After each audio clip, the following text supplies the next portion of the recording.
Before I open the hearing for the Barnstable Conservation Commission, I would like to ask George to do a roll call for the quorum purpose.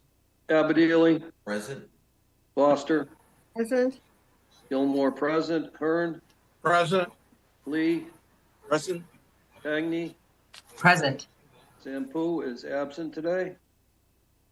Administrator Darcy Carley. Present. Staff member Kim Kavanaugh. Present.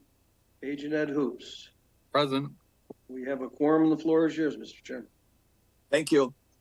Acting under the provisions of Mass General Law, Chapter 131, Section 40, and or Chapter 237 of the Code of Town of Barnstable, the Barnstable Conservation Commission will hold a public hearing on Tuesday, April the 16th, 2024, at 3 p.m. on the applications of Lynda and Keith Polivy, Paul B. Thompson, Leonard and Lynda Snyder, Town of Barnstable, DBW, Hyannis Harbor Tour, Inc., Susan S. McPherson's Trust, McPherson Investment Trust, Robin Reisman, 1999 Revocable Trust and Town of Barnstable, Lev Linden, Town of Barnstable, DBW, Town of Barnstable, M.E.A.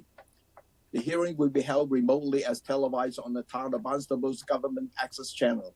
The plans and application are on file and may be reviewed by scheduling an appointment by sending emails request to Darcy Curley at 230 South Street, Hyannis. This meeting is being recorded and transmitted on the Town of Barnstable's Government's Access Channel. In accordance with the Mass General Law, Chapter 38, Section 20, the chair must inquire whether anyone else is recording this meeting, and if so, please make your presence known. Hearing none, this afternoon's hearing agenda is posted on the town's website. On the agenda next to each application is the amount owed to the Town of Barnstable for the cost of advertisement. Please send your checks to the Conservation Division at 230 South Street before the hearing. Remote participation. The Conservation Commission's public hearing will be held by remote participation as a result of an act extending certain COVID-19 measures adopted during the state of emergency signed by the governor on March 29, 2023, suspending certain provisions of the open meeting law. Remote public access to this hearing shall be provided in the following manner. 1, the hearing will be televised via the Town of Barnstable's Government's Access Channel. 2, the real-time public comment can be addressed to the Conservation Commission utilizing the Zoom link 834-3197-1888 or use the toll-free phone number 888-475-4499 as shown on the agenda. 3rd, the public can also email their comments to darcy.curley@town.barnstable.ma.us at least 8 hours prior to the hearing. We have a very long agenda this afternoon. Please keep your comments to our jurisdiction of the state's Wetland Protection Act and the local ordinances on the Wetland Protection Ordinance. I will try to take some break during the hearing. So this afternoon, under the NOI, Hyannis Harbor Tour has request for a continuance without testimony to April the 30th. Under the old and new business, we have one item, the final discussions on restoration of the pipe between two wetlands at 3009 Main Street, Barnstable. Ed? Thank you, Mr. Chairman. So I hope everybody remembers this. This has been an issue, actually came out of an enforcement issue, started about 3 years ago. The then homeowner at the time had issued or had asked for an excavator company to do a replacement of a pipe that runs under a driveway at the 3009 Main Street. And let me just show them. Everybody see these things? You see that? Yep, it's coming. Okay. So the area the pipe was running underneath the driveway that's coming through off of off of 6A back toward the house. There are wetlands on both sides of the driveway. The previous homeowner was not too attentive to doing any of the work, and she ended up selling the property to the current homeowner earlier, I guess early last year, about a little bit more than a year ago. And since then, the new homeowner has worked diligently to actually do all of the work and incurred all of the questions that we had asked them to do in terms of fixing the pipes and redoing some wetland damage and restoration. Everything has been done now at this point. Restoration of the wetlands has taken place. Those plants are in and growing. The pipe had some issues. It was in a perched location as of, and if you take a look at the picture here on the left, this was from April 12th, 2021, at about the time the initial violation occurred. The pipe was much lower, or was lower than what it is here. The pipe is perched and was not allowing the wetland to function properly.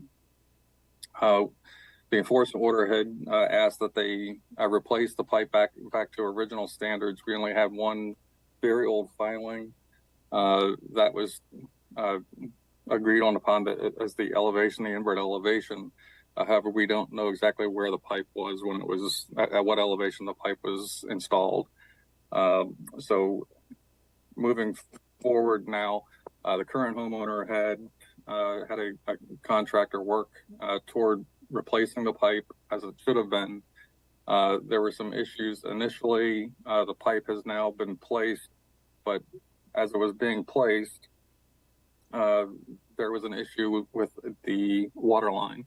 The water line was hit, and what resulted, besides the replacement of the water line, was that a pipe was replaced. You can see in the right hand picture.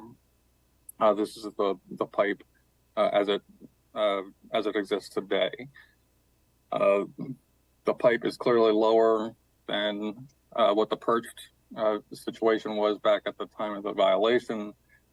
We don't know exactly how where it lies in relation to what the original pipe was, because we don't really have any as-built conditions for that. But the pipe as it sits now is lower than the perched pipe from 3 years ago. Further, the wetland function has been restored, so there is water flow back and forth between the two wetlands on either side of the driveway. So the long and the short of it, it may not have been exactly where we were hoping to get in terms of the elevation, but the current location and elevation of the pipe is allowing for full wetland function to occur. So what I'm asking then today is that you accept the current location and elevation of the pipe, again, because the wetland functions have been restored, and then that we just ask to receive an as-built plan submitted by May 2nd of 2024, and showing the benchmark, the several spot elevations, including the drain pipe inverts on both ends, and the approximate location of the existing 2-inch water service. I think most of that has been done already. But other than that, I'm hoping to bring this to a successful conclusion, a little bit around himself. But again, I did want to point out that the current homeowner has worked diligently to help get this taken care of and successfully resolved. So I'm hoping that you'll follow my recommendation and vote to meet that recommendation. Ed, do you want to mention about the comment from mosquito control? Yeah, so I did get mosquito control to take a look at this as well. They are the only people that actually had some sort of recollection of what the pipe looked like before the violation occurred. They can't say exactly how close the new and the old is, but they were saying that the current situation, or the current location and elevation of the pipe, is clearly lower than the elevation of the pipe at the time of the violation. So they felt that wetland functions were restored. That they were seeing water movement back and forth between the two wetlands, and so they had no issue with it either. So again, that's the basis why I'm asking you to accept this this current location as the elevation of record, if it were. Thank you, Ed. I was at a site with Ed on last Monday, not yesterday, to look at the conditions, and the flow is flowing in one. I mean, from the if you're facing the house, then it's flowing from the right hand side to the left hand side at that time, so it's functioning. So, to me, I think this is fine. So, any question from the commissioner? Just a comment, Tom. John. I think obviously I would support Ed's recommendation. It's serving its purpose, restoring the wetland. And I think I would give my compliments or the commission's compliments to the new homeowner for working with you in this. Yes. Any other comment from the commissioner? None. Could I have a motion to accept the current invert elevations and request for the as-built drawings that's showing the benchmark and the pipe invert and the 2-inch water service and a couple of spot break on the roadway submitted to be as-built by May 1st. Second. Roll call. Abadili, Aye. Foster, Aye. Gilmore, aye. Hearn, Aye. Lee, Aye. Bagney. Aye. That's unanimous. Thank you. Good luck. Thank you for working with with Ed. Thank you, everybody. Thank you. Board. Thank Thank you. you so much, Ed and Tom and Commissioner. Appreciate it. Thank you. Thank you. We have 4 revised plans. The first one is Adam Hostetter, SE3-6012. Karen. Hello, Mr. Chairman. For the record, my name is Kieran Healy. I'm a land surveyor with the BSC Group. We are requesting some minor modification changes to this plan at 401 Ocean Street. The project is almost complete, and these are just a few last details to get squared away so we can finalize the project. The drainage pits that we had shown on the original plans were circular in nature and were deep. The groundwater out there, obviously, because we're so close to the river, is not as deep as would allow the bottom of those drainage pits not to be. Excuse me, can you pull up Do you mind to share the plan? The plan on that as you speak? Let me just see that. There was some confusion on my end as to what exactly was approved and is being requested, so that would be helpful. Thank you. Okay.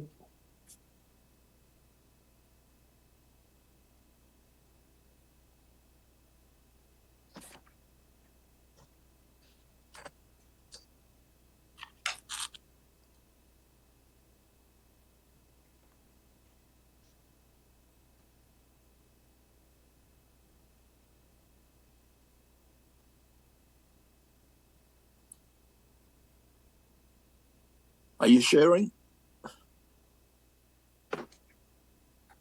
Yes, coming. Is it visible now? Yes. Okay, all right. So let's start off with the on our original plan, we had some drainage areas here that were circular in motion, and we also had drainage right here. Those pits would have put the bottom of the pits into the groundwater. So we've modified those pits to be shallower. They take up a little bit more space under the ground, but they don't go down as deep. So we get the same volume of collection of water and without the bottom being in the groundwater. It changes the disturbance within existing areas, but it's much better to keep the bottom of the drainage above the adjusted groundwater for the area. The second item was, right now there's a gravel driveway in the front. We were looking to have the option to have that either gravel driveway or pervious pavers. It's most likely going to stay gravel, but we just wanted the option to ask the commission if they would allow this area to be pervious pavers if our owner decided to go in that manner. The next item was the in this area right in the middle of the patio, we had asked for a fire pit. It's in, as I mentioned, it's in the disturbed area, but it wasn't spelled out for on previous plans, so we just want to make the commission aware of it. The next item here is this brown area that I show, and that's an area where we're looking to increase the patio so it's more, it was jogging in around these steps, and these steps have been eliminated. So we're just looking to square off the patio in this area right here.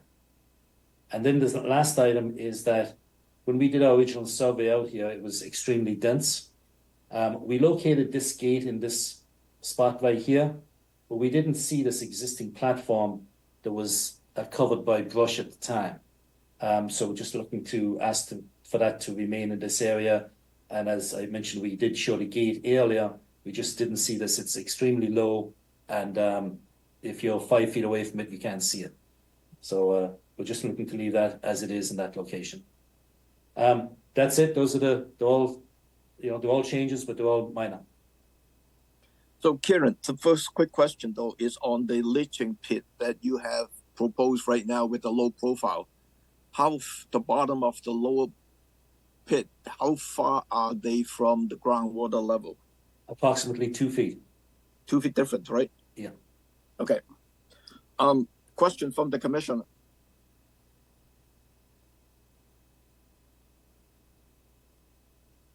None? Yeah, Tom, just, I tried to get my hand up. You're happy with that separation, all right? Yes. Okay, thank you. Any other question from the commissioner? Could I have a motion to approve the revised plans as submitted? So moved. Second, Roll call. Abadili, Aye. Foster, Aye. Gilmore, aye. Hearn, Aye. Lee, Aye. Bagney. I'll abstain. I missed this meeting in March. Okay, that motion carries. Thank you. Good luck. Thank you, Mr. Chairman. Thank you, members. This next revised plan is Christina and Alger Corsiglia, SE3-5950. Where is it? John. Good afternoon, John O'Day from Sullivan Engineering Consulting. I'll bring up the plans for you all. This is a project at 65 Waterman Farm. What should pop up in front of you right now is the currently approved plan. This was a demo rebuild. You can see the outline of the existing house with the kind of hatching around it. So it was being rebuilt generally in its existing footprint with an addition kind of heading out towards the road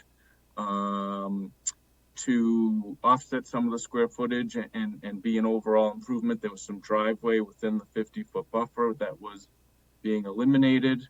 So we ended up with a reduction in the 50-foot buffer, and to mitigate for the increase in the 100, there was planting kind of along this driveway wetland edge, and the wetland wraps all the way around and it extended up and around the other side of the property. Flipping to the revised plan.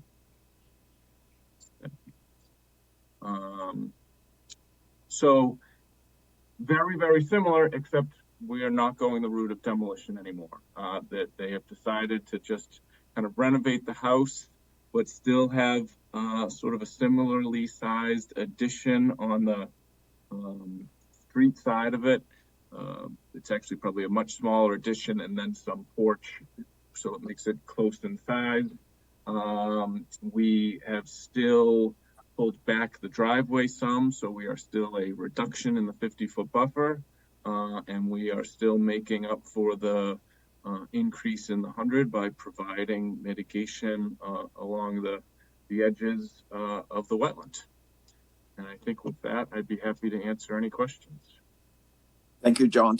Question from the commissioner. I have a question. Bill?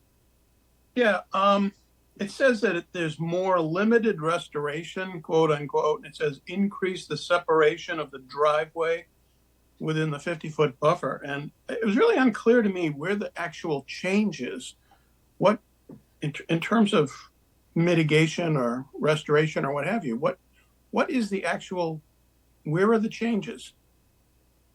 The most substantial change is that we are not demolishing the existing dwelling. That is the most significant revision of this project. And then again, sort of if we flip back to the originally approved, and so on this revised plan, you can see the outline of the existing house with the kind of dash around it and the addition going towards the street. And if I flip back towards what had been the demolition of it, you can see here is the outline of the existing house, and we were doing an addition towards the street of it. So I think that that's the most substantial change, is that we are not demolishing, and we think that this is kind of much lesser of a project. But the overall of it is, still doing an addition towards the road. The driveways was getting pulled away from the wetland. We are still doing that. The mitigation for what was being added outside the 50-foot buffer, which was kind of essentially this added bump on the demo rebuild, is still, I'm trying to flip again, is still has to, even when I flip the screen of original to revised, it's almost hardly noticeable of the, the shape of it sort of staying the same. I think it's less addition. I think it's less work. So the plantings, excuse me, so the plantings are just the same in terms of along where the old driveway. Yes, we are not, in terms You're of not changing anything. In terms of whatever the word was in there, more limited work. It's that the project is more limited. The scope of construction and reconstruction is more limited. The mitigation and the pulling the driveway away is still happening. Still happening. Okay, thank you. That was a confusion. Thank you, Bill. John? Our John. You're on mute. Sorry, Tom. Sorry. I think the same question as Bill. I was a little confused as to the before and after. So let me ask it a little differently. Given the approved plan, what is of the revised plan versus the approved plan, what is the hardscape impact on the 0 to 50 and 0 to 100? So comparing the plan before us right now, the revised plan versus the approved plan, what is the different impact of hardscape in the two zones?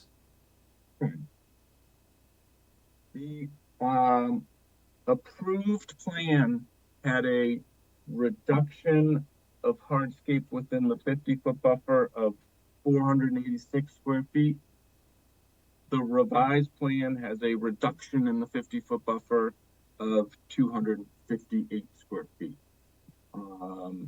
The approved plan had adding an increase in the 50 to 100 of 1,127 square feet. The revised has an increase in the 50 to 100 of 1,335 square feet. So a little bit more in the 100. Is that what you said? Yes, And in the 50, it was what difference? It was less of a reduction. It was like 200 square feet less of a reduction, but still a reduction. Of hardscape within the 0 to 50. Within the 0 to 50. Okay, so from the commission's point of view, we're getting a little less reduction in the 0 to 50, which obviously we don't really like, and a little more increase in the 50 to 100, right? Correct. Now, if you had to calculate mitigation calculations based on that difference, does the mitigation that's on the plan that you're going to do meet the minimum mitigation requirements?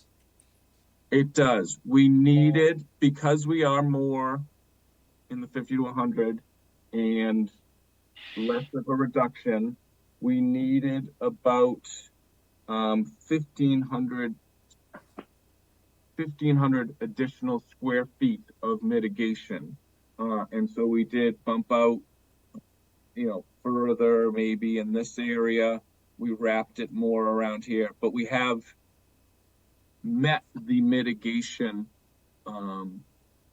calculation numbers. Okay, so under the revised plan, increase, decrease in hardscape, blah, blah, blah, it meets the regulatory requirements for minimum mitigation, correct? Correct. Okay, thank you. Louise, I'm all set. you all Thanks. set? Thank you. Any other question from the commissioner? None? I have a motion to approve the revised plans as submitted. So moved. Second. Roll call. Thank,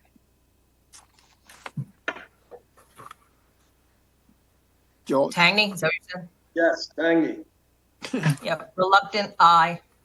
Lee, aye. Kern, Aye. Gilmore, aye, Foster, Aye. Abadili. Aye.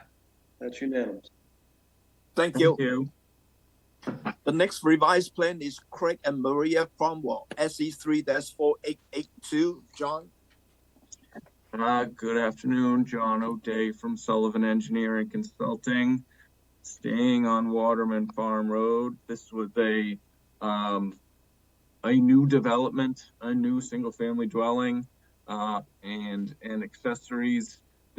Was an approved patio in the backyard of the house. I had this zoomed out so you get a sense of the whole property, but I can scroll in a little bit. They have bought a swim spa, prefabricated thing, and placed it on the patio. And it was, I think, maybe discovered during one of the building department's final inspections, and they said, hey, you should have a permit for this. And so then they went to conservation for sign off on a permit, and they said, no, this should have come before the commission. And so here we are. thank you, John. Question from the commissioner. I have a question. Darcy, Yeah, I think I reached out to John about drawdown. You for did. this. I didn't respond to that. I don't know if you had a chance to read the letter. I think we mentioned in it that there is a rinse station just around the corner, that the owner had acknowledged that if this did have to be drawn down, that it could be drawn down towards that, and that has a drainage capacity on it of like 200 gallons. If we think there needs to be something additional, we could, but it seemed like that was a pretty good sized leaching kind of already back there. Is the rinse station shown on this plan though? I think it might be like this area. He dropped off a sketch of where it was along that back deck. Well, it's up to the commission, and I don't know how they feel about.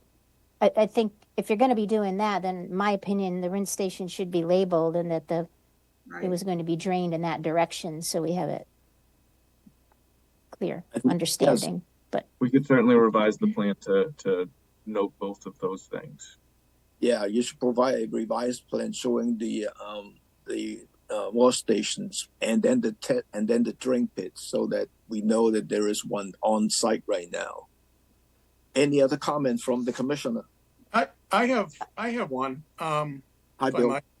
Go ahead. I guess I'm asking you, Tom, or maybe some of the people who have been on the commission longer, how do you feel about having a pool spa discharging into a rinse station? I mean, normally when we have a pool or what have you, and I understand this one's not supposed to be routinely emptied, but if it happens to need to be emptied, they're going to put it in a rinse station, which is really, it says crushed stone. I'm thinking, is that a good idea? I mean, my inclination is to have what do you call, like a little one of those wells that we normally require. I mean, the dry well. I think a dry well. I think he mentioned about 200-gallon capacity wise, right, John? But Bill is correct though that was just sort of the capacity of the crushed stone beneath the rinse station. So if the direction is that there needs to be something additional, but he is correct of that. That is what the owner was indicating. Okay. I think you should have a dry well easier. So because then you're not limited, because if you just discharging, just drain it to the crushed stone area, and then if you're overflowing it, then it would just go into the ground. So It would, yeah. That's my preference. I think they could get one of those plastic infiltrators around the back and into the ground. Yeah. Pretty easily back around that corner. So we can handle that on a revision. Any other question from the commissioner? None? Could I have a motion to approve the revised plan, but subject to getting another revised plan showing the rinse stations with a dry well, a plastic dry well? So moved. Second. Roll call. Abadili. Aye. Foster. Aye. Gilmore, aye. Hearn. Aye. Lee. Aye. Thank you. Aye. That's unanimous. Thank you, John. Thank you very much.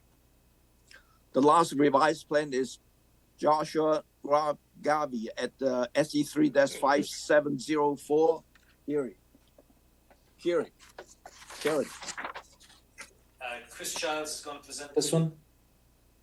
Yes. Chris Childs here from Patriot Builders. So we submitted a revised plan to show, I can share the screen. Give me one second. Yes, please. Yeah. Okay, it should be up there. So as you may know, when this project first started, it was excavated and the water table was perched, so the hole filled up with water, and we pumped it all out and we filled it with stone, etc. And throughout construction, we have had some water still coming into the crawl space that's there. So we installed a pump and we're pumping it just out into the property, and that started to get a little bit messy. So the landscapers that were working on the property dug a small area and filled it with stone and allowed the water pump into there just to keep it under control during construction, and it worked well. So we then proposed a larger, more permanent drainage area, which is shown in this revised plan done by the BSC group by Kieran. And so that is installed. I think there was a little bit of a miscommunication with the landscape contractors that they had the go-ahead, but it is installed per plan. It's a 10 by 15 area. It's working very well. Anytime water gets pumped out of the crawl space, it's going right into that area, and it seems to be working just fine. I'd be happy to answer any questions. Thank you. I remember this when I was in the office, that I hear a lot of story on this project from Ed. So hopefully you have a solution here that would resolve your problem. So any question from the commissioner? None? Could I have a motion to approve the revised plan that's submitted? So moved. Second. Roll call. Abadili. Aye. Thangney. Aye. Lee. Aye. Foster. Aye. Hearn. Aye. Gilmore, aye. That is unanimous. Thank you. Thank you. We have one warning letters, Thank you. Alan and John Dalezman, 355 Baxter Neck Road, Marstons Mill, map 075, parcel 007.002, unpermitted tree cutting within the 50-foot of the wetland resource area and the coastal bank, state and town defined. Ed? Thank you, Mr. Chairman. Again, that pretty much sums everything up. There were a couple trees that were that had been diseased. contractor had gone ahead and started removing those trees without getting any prior consultation or permission from conservation. Got a complaint from a shell fisherman who was working in the river nearby. Went out and found the violation. Again, we would have allowed the trees to be taken out, but again, they just did not receive any prior consultation or permission, and that has to do with also with the non-criminal citation that you see that's up next on the agenda. That was issued for that violation. Thank you, Ed. Any question for Ed on this warning yes. letter? Who's that? Well, I'm sorry. John? Hey, Ed, I noticed that the name of the homeowners, which I guess is Dalezman, and Jane Ellis is the warning. Who's Jane Ellis? Jane Ellis is a field supervisor for Joyce Landscaping. Okay, so it's against Joyce then, or against right? Right. Okay, thank you. Thanks. Could I have a motion to approve the warning letter as written? So moved. Actually, just needs to be noted. Yeah, it just needs to be noted. Okay. And then there's like non-criminal citations. Jane Ellis, alterations of a buffer to a wetland resource area, coastal bank, state and town defined by unpermitted tree cutting at 355 Baxter Neck Road, Marstons for $200. So we have 3 RDA. The first one is Lynda and Keith Polivy. Remove 2 beech trees that have beech leaf disease located on the south property line at 312 Holy Point Road, Centerville. It's on the assessors map 232 Parcel 028. And let me see who is Keith. Here. Yes, go ahead. Oh, okay. Hi, can you hear me? Yes.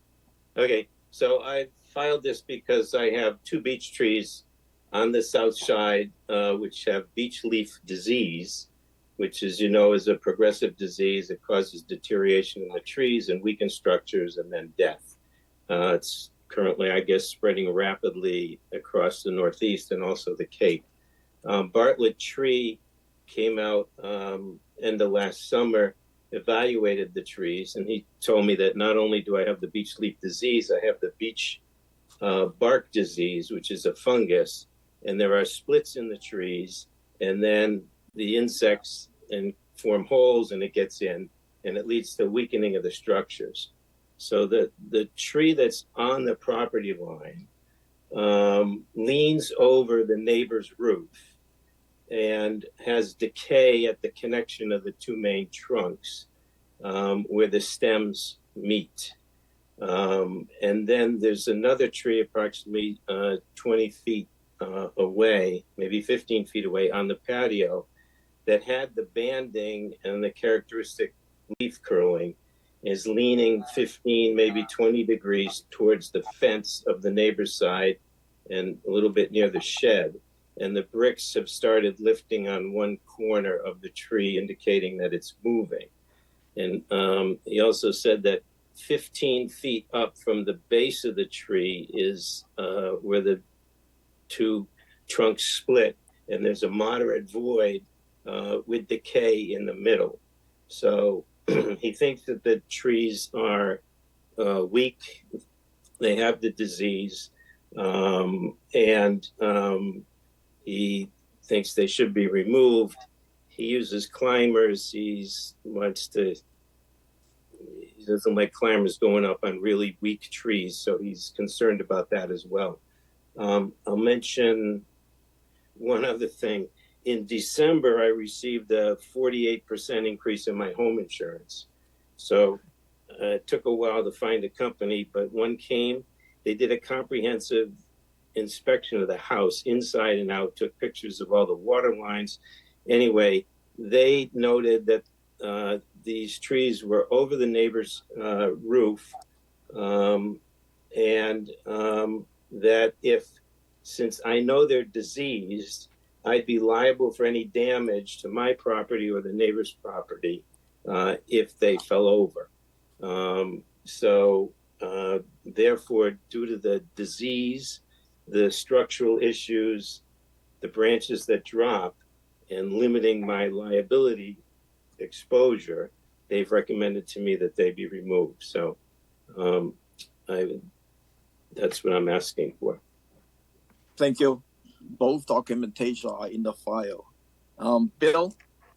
I am very supportive of removing these trees, but I am concerned about what do we do with the tree material, the branch of the trees when we cut them down. How do we prevent the spread of this disease? Is there anything that the Conservation Commission can recommend? I mean, I don't really know, but I mean, what is this group going to do with the tree? I mean, I would think burning it would make a lot of sense, but mulching it and using it in other yards, you're just going to spread it around. What do we know what's going to be happening with this tree? What this company does when they cut the tree down?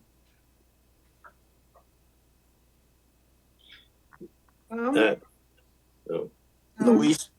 I believe that I can't answer that specifically, but I believe that Bartlett is very aware of the problems that you just described, and they have protocol that they use to dispose of diseased material, including diseased beech trees. We hope.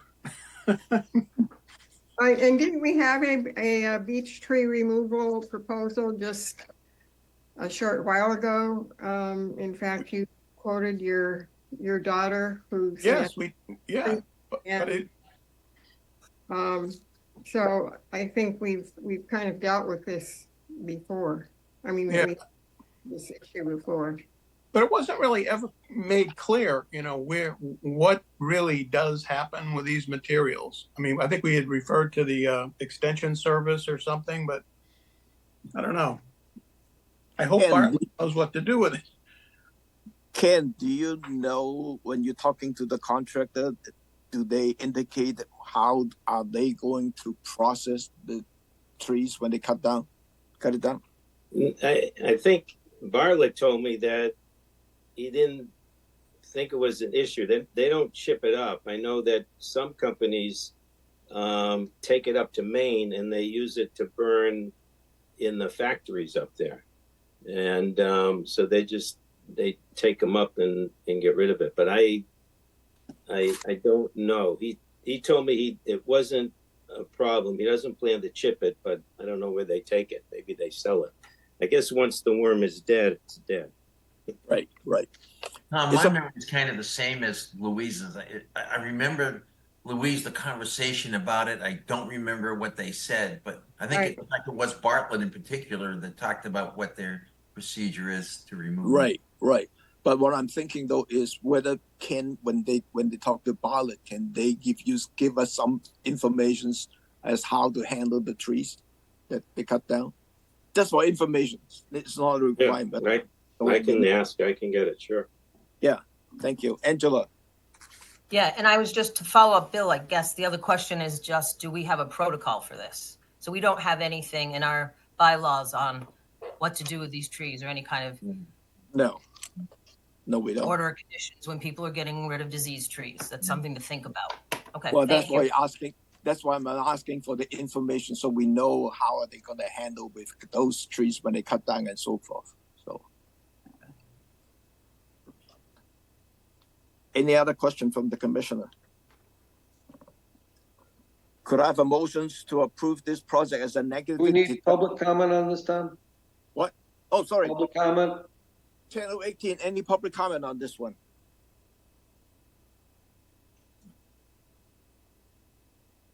Do not believe so, no. Okay. Could I have a motion to approve this project as a negative determination? So moved. Second. Roll call. Abadili. Aye. Angney. Aye. Gilmore, aye. Foster. Aye. Lee. Aye. Hearn. Aye. That's unanimous. Thank you. Good luck, Kent. If you can Okay, talk thank to you. Parliament, Thank you. yeah, Will can do. talk to Parliament and let us know how do they handle those, cut the beech trees. I appreciate it. Great. Thank you very much. Appreciate it. The next request, the RDA is Paul B. Thompson, construct an 8x16 pergola sunshade in the rear of the house at 36 Clamshell Cove Road, Cotuit, as on an assessors map 006, parcel 008. And this is Paul. Yeah, I'm present here. Paul Thompson, the applicant, trustee, and property owner at 36 Clamshell Cove Road. And as you can see from the document that Darcy has shared, we're asking to construct a roofed pergola on the northwest corner of the property. It's going to be under 200 square feet. It's going to be open on two sides and enclosed on the north side and the west side, the rear. We're going to build it using standard construction practices, and you can see the location approximately from the coastal embankment. So we're asking your permission to do this. Thank you, Paul. Thank you. Question from the commissioner. Anyone?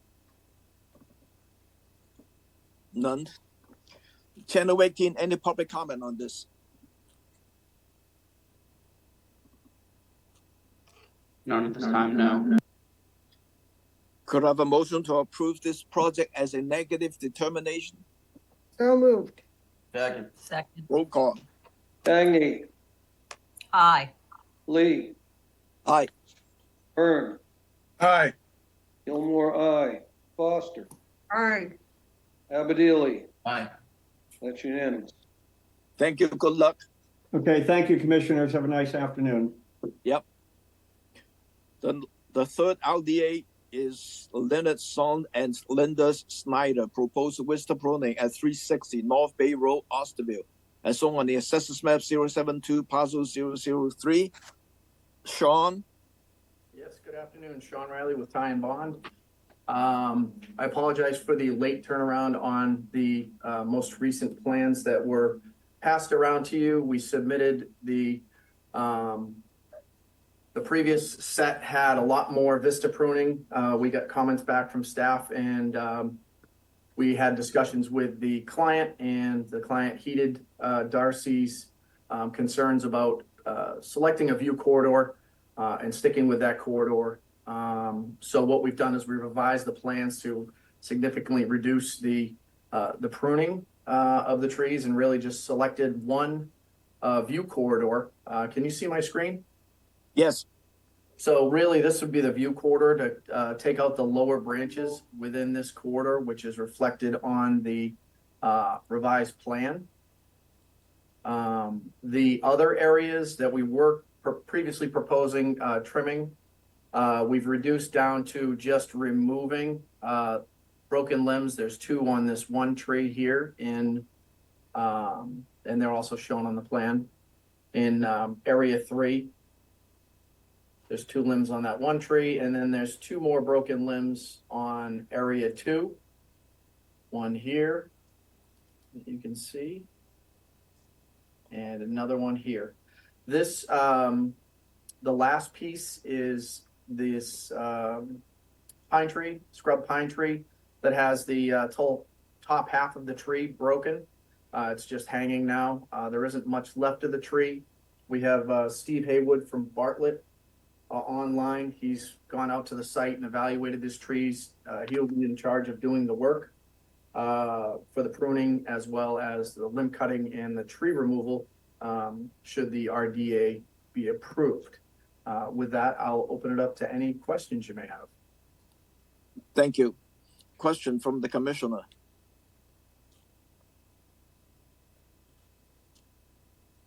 Louise? This does not have to do specifically with the pruning proposal, but as I look at the bank, and there are a lot of really large trees that are growing in that area. The bank is, I would say, almost, if not totally, completely void of any understory at all, except for grass. And I was amazed that the bank was in such good shape. It doesn't show any erosion that I could see at this point, and I think it's pretty unusual, but I do worry about the long-term stability of a situation like that. Yep. There is no understory there at all, except very tall grass. Through the chair. So Yep. the Wilkinson Ecological has been retained, and as part of the house application, we have a full restoration planting plan for that bank. So he will be going in there. I'm actually going to be meeting them out there to button it up. If you also took a look at the bank, there are some voids behind the rock revetment. So we're doing an evaluation now on that rock revetment to see if it can be salvaged or if it needs to be replaced. So I'm meeting with Wilkinson out there to make sure that the bank it does look very stable, but to continue to remain stable until he puts his plantings in. But to your point, this will be a fully vegetated bank. You can see the gray area outlined on this plan is intended to be fully planted when the project is done. Okay, that's great news. Thank you. Thanks. George? Yeah, and Sean, did you say that Steve Haywood's on the line? Yes. If I may ask him, it's not about this project, but what does he do with beech trees that have the disease? If he would be willing to answer that question, or maybe not. Rated to be a participant. Yeah, he's here. Steve, you want to make a comment? You're muted, Steve, if you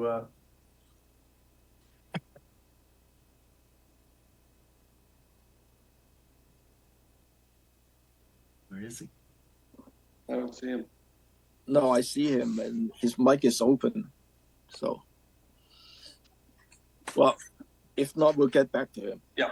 Good Thank you. question, George. I tried. Yeah. Darcy, one quick question. Do we still need to send the staff to meet with the contractor before they do the removing of some of the dead trees and branches stuff? Yes, I put that condition in that they must contact conservation agent or assistant prior to any vista pruning. So it's standard vista pruning. Correct. Yep. Right. And you want to mention the date. I'm sorry, you probably want to mention the date of the revised plan. It was a plan revision. Yes. Let me just The plan was revised to April the 14th, if I remember right. Yes, April 14th. Yep. And Channel 18, any public comment on this one? I do not believe so, but if you do have public comment, now is your time to speak. Seeing none. Could I have a motion to approve this project as a negative determination? So moved. Second. Roll call. Abadili. Aye. Foster. Aye. Gilmore, aye. Hearn. Aye. Lee. Aye. Tangney. Aye. That's unanimous. Thank you. Good luck. We have 7 NOIs, and I want to take this one out of order because the engineer has to go and to have another meeting. So this is the Town of Barnstable, DBW, abandonment of an existing Mary Dunn number 4 well and demolition of the well building, installation of associated underground electric and communication conduits to service the new well building across the street at 0 and 789 Mary Dunn Road, Barnstable, as shown on the assessors map 331 parcel 005 and 003-003. Let me see who this is.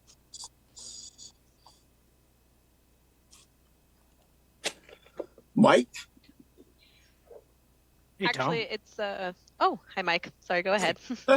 Yeah. So, hi everybody. My name is Mike too. I'm the DPW sponsor for this project, and we have with us Stephanie Collins from Weston Sampson to help present this project to you all. Thank you. And we also have Megan Kearns as well, and I think she was going to kick it off.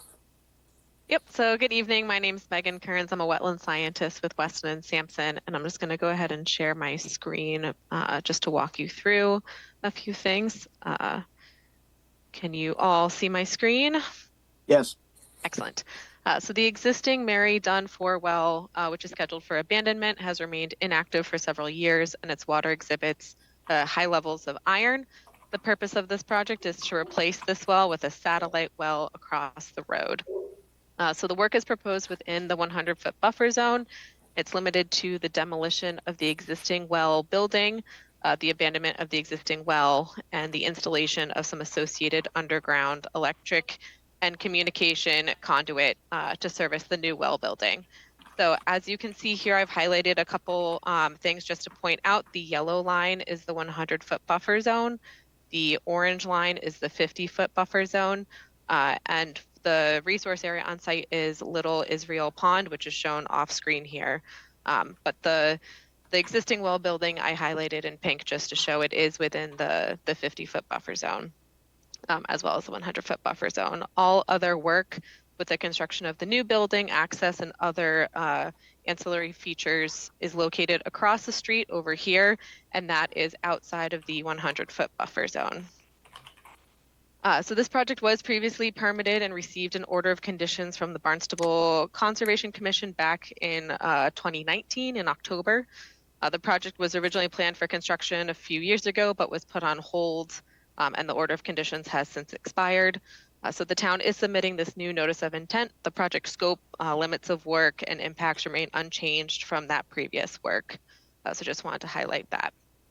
Thank you. I will now open it up for any questions the commission might have. Question from the commissioner.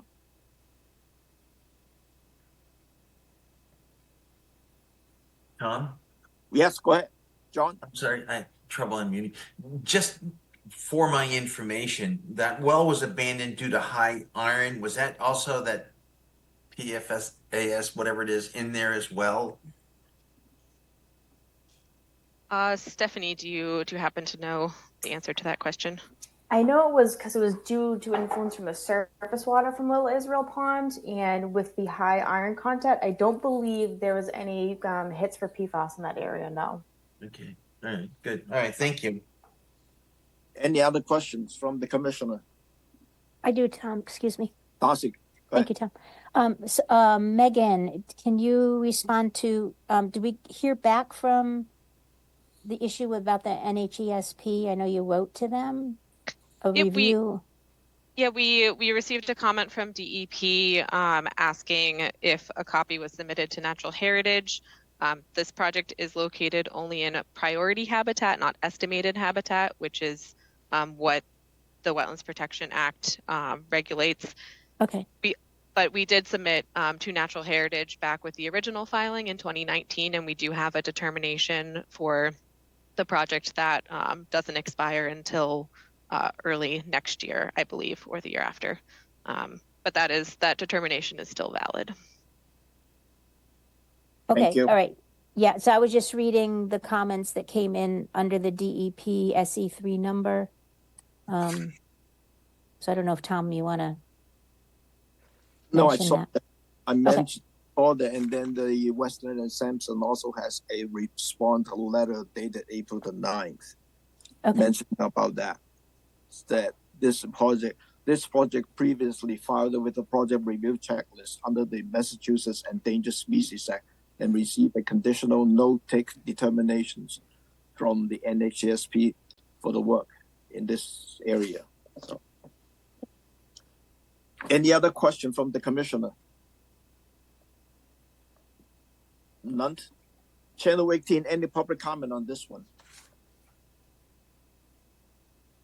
I do not believe so, but if you do or have public comment, now is your time to speak.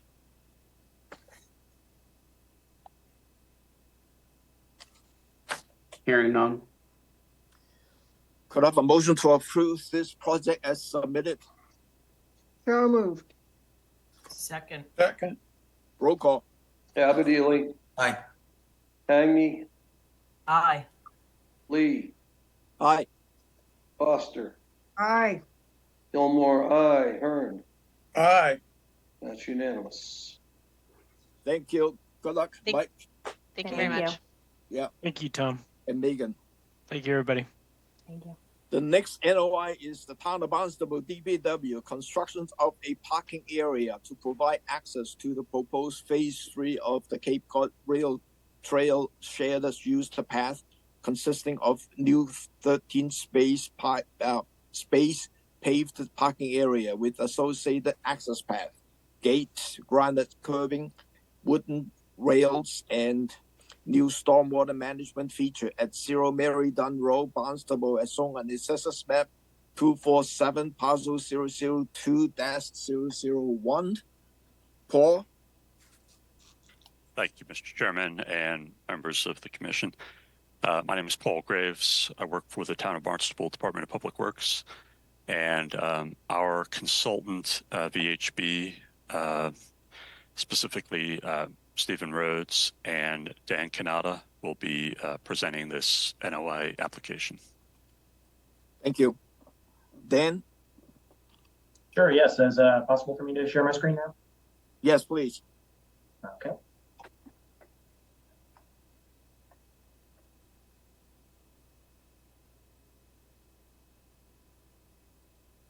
All right, can everyone see that?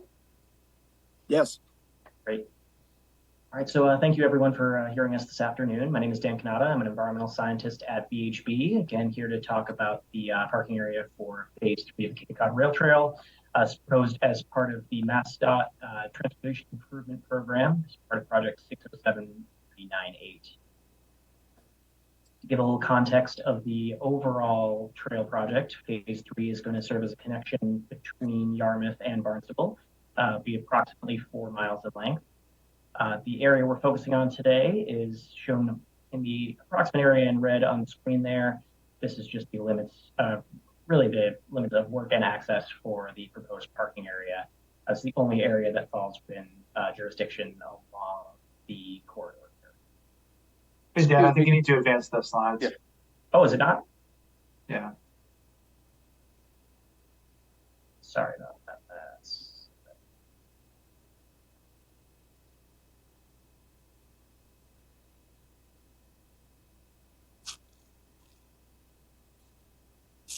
Is everyone still just seeing the comment here? Yeah, absolutely. Only the top page.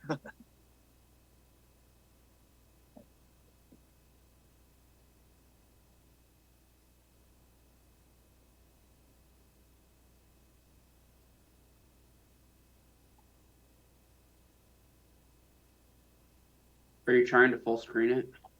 I am, yeah. It's giving me a presenter mode.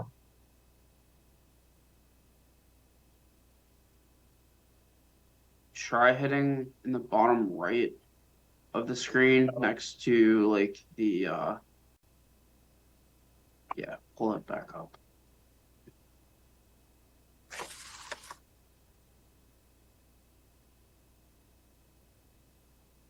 Everyone getting the map now? No. Nope. Okay. Steve, do you want to try on your end? Because I'm having some. Yeah, give it a try. All right, so while Steve's pulling it up, next couple slides here, we'll just show a couple of the existing site conditions there off of Mary Dunn Road. Yep. This is a an area where there's currently access to fishing game property that has been maintained.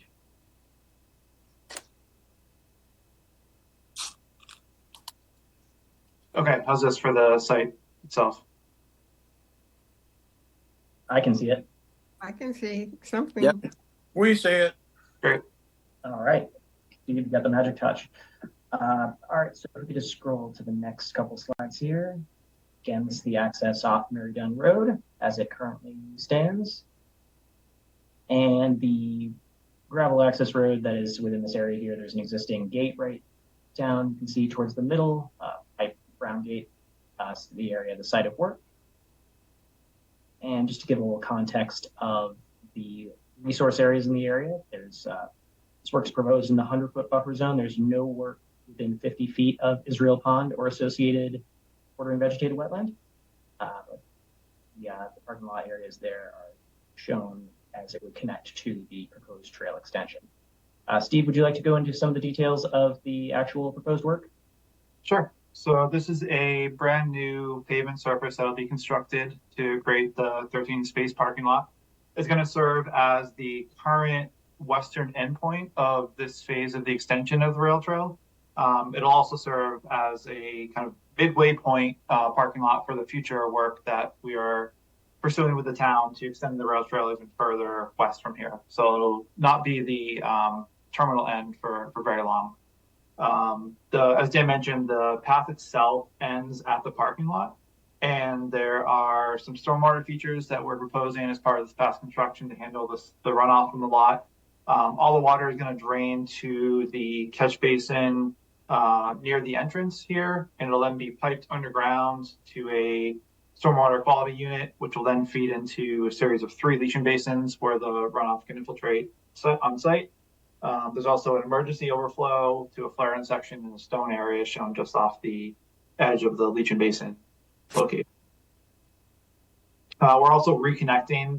It does kind of bisect the existing fire road to the Fish and Wildlife land, and so we're reconnecting, relocating that gate to the kind of intersection of where the trail ends and where the parking lot meets the path. There's going to be a new gate there so that access is maintained to the Fish and Wildlife property through the fire road. There's some of the details of the drainage that we're putting in for the standard installation.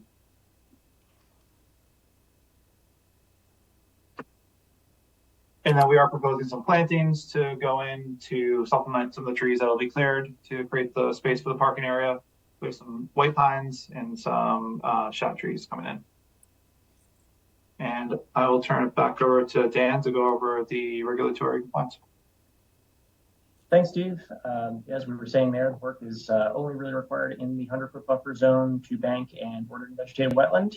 We are proposing erosion and sedimentation controls along the limits of work. Those are all still contained in the 50 to 100 foot. There's no work proposed in the 50-foot buffer. As Steve pointed out, we do have the plantings and drainage improvements proposed in the buffer zone.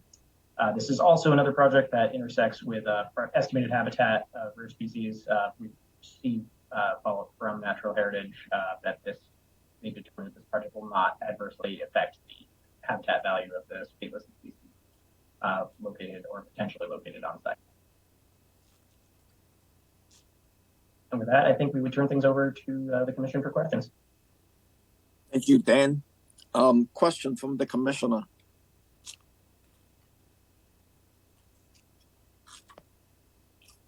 I didn't see any hand in here, so I got a couple questions for you. One, I did not have enough time to look at the stormwater report, so I have to go in and do that. So that would be one of the conditions. And secondly, on one of the design plan that you submitted, I saw a 16-inch water main on the Mary Dunn Road as proposed. Is that part of this project or not? That work is included as part of this project. So the water main is being, the existing water main is being impacted by the path construction and is essentially being replaced throughout the impacted area as you head north along Mary Dunn Road. The question that I have though is the descriptions of this project as the advertisement does not say the water main stuff. That's the question. That's my mind blocking. Darcy, is that a problem or not?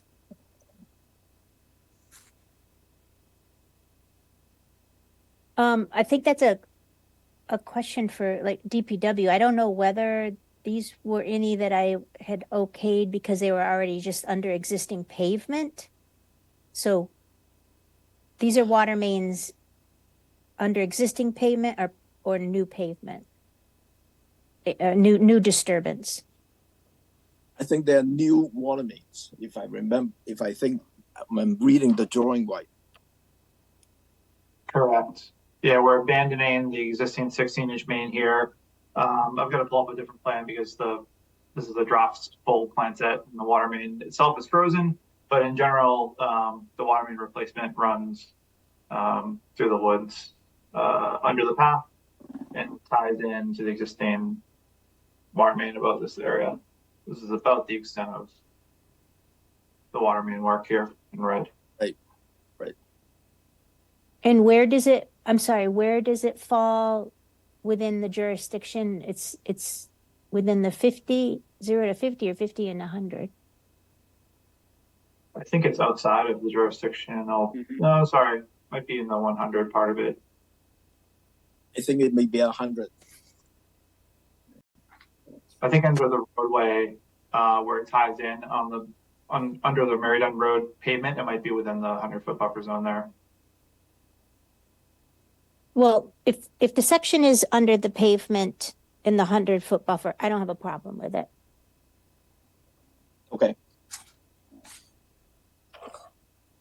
Any other question from the commissioner? That's just my mindset when I look at this.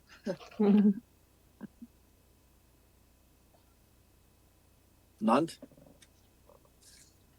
We have been waiting for this project for a long time. And what is the timeline for the construction of this parking This lot project is being advertised on Mass DOT this August. I believe it's August 18th is the current advertising date. And so construction could be expected to start as soon as, I would say, late fall of this year. Thank you. That's good news. Yeah, we're excited for it to start. Yes. Channel 18, any public comment on this?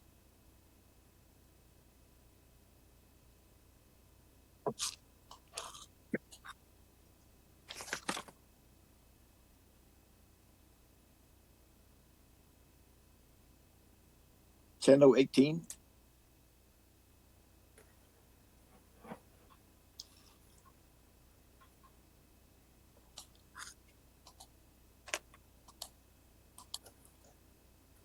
I hear no public comments. Okay, Channel 18, can you confirm?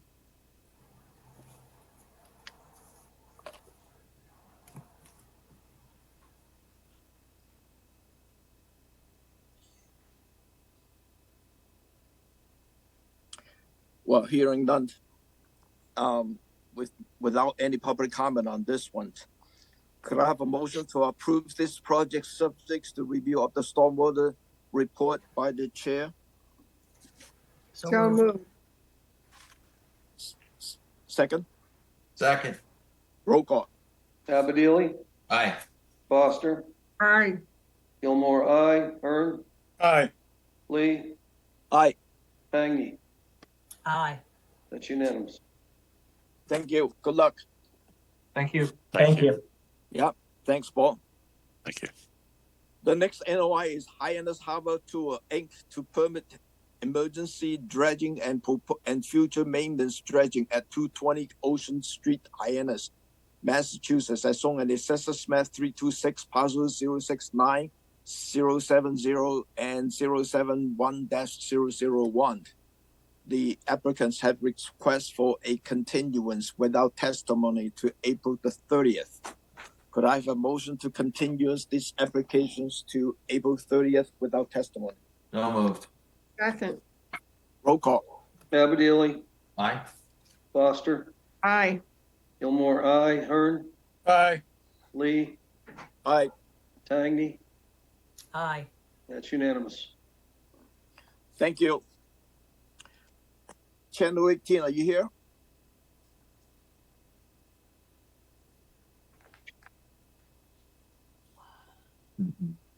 Let's go to the next NOI. Susan S.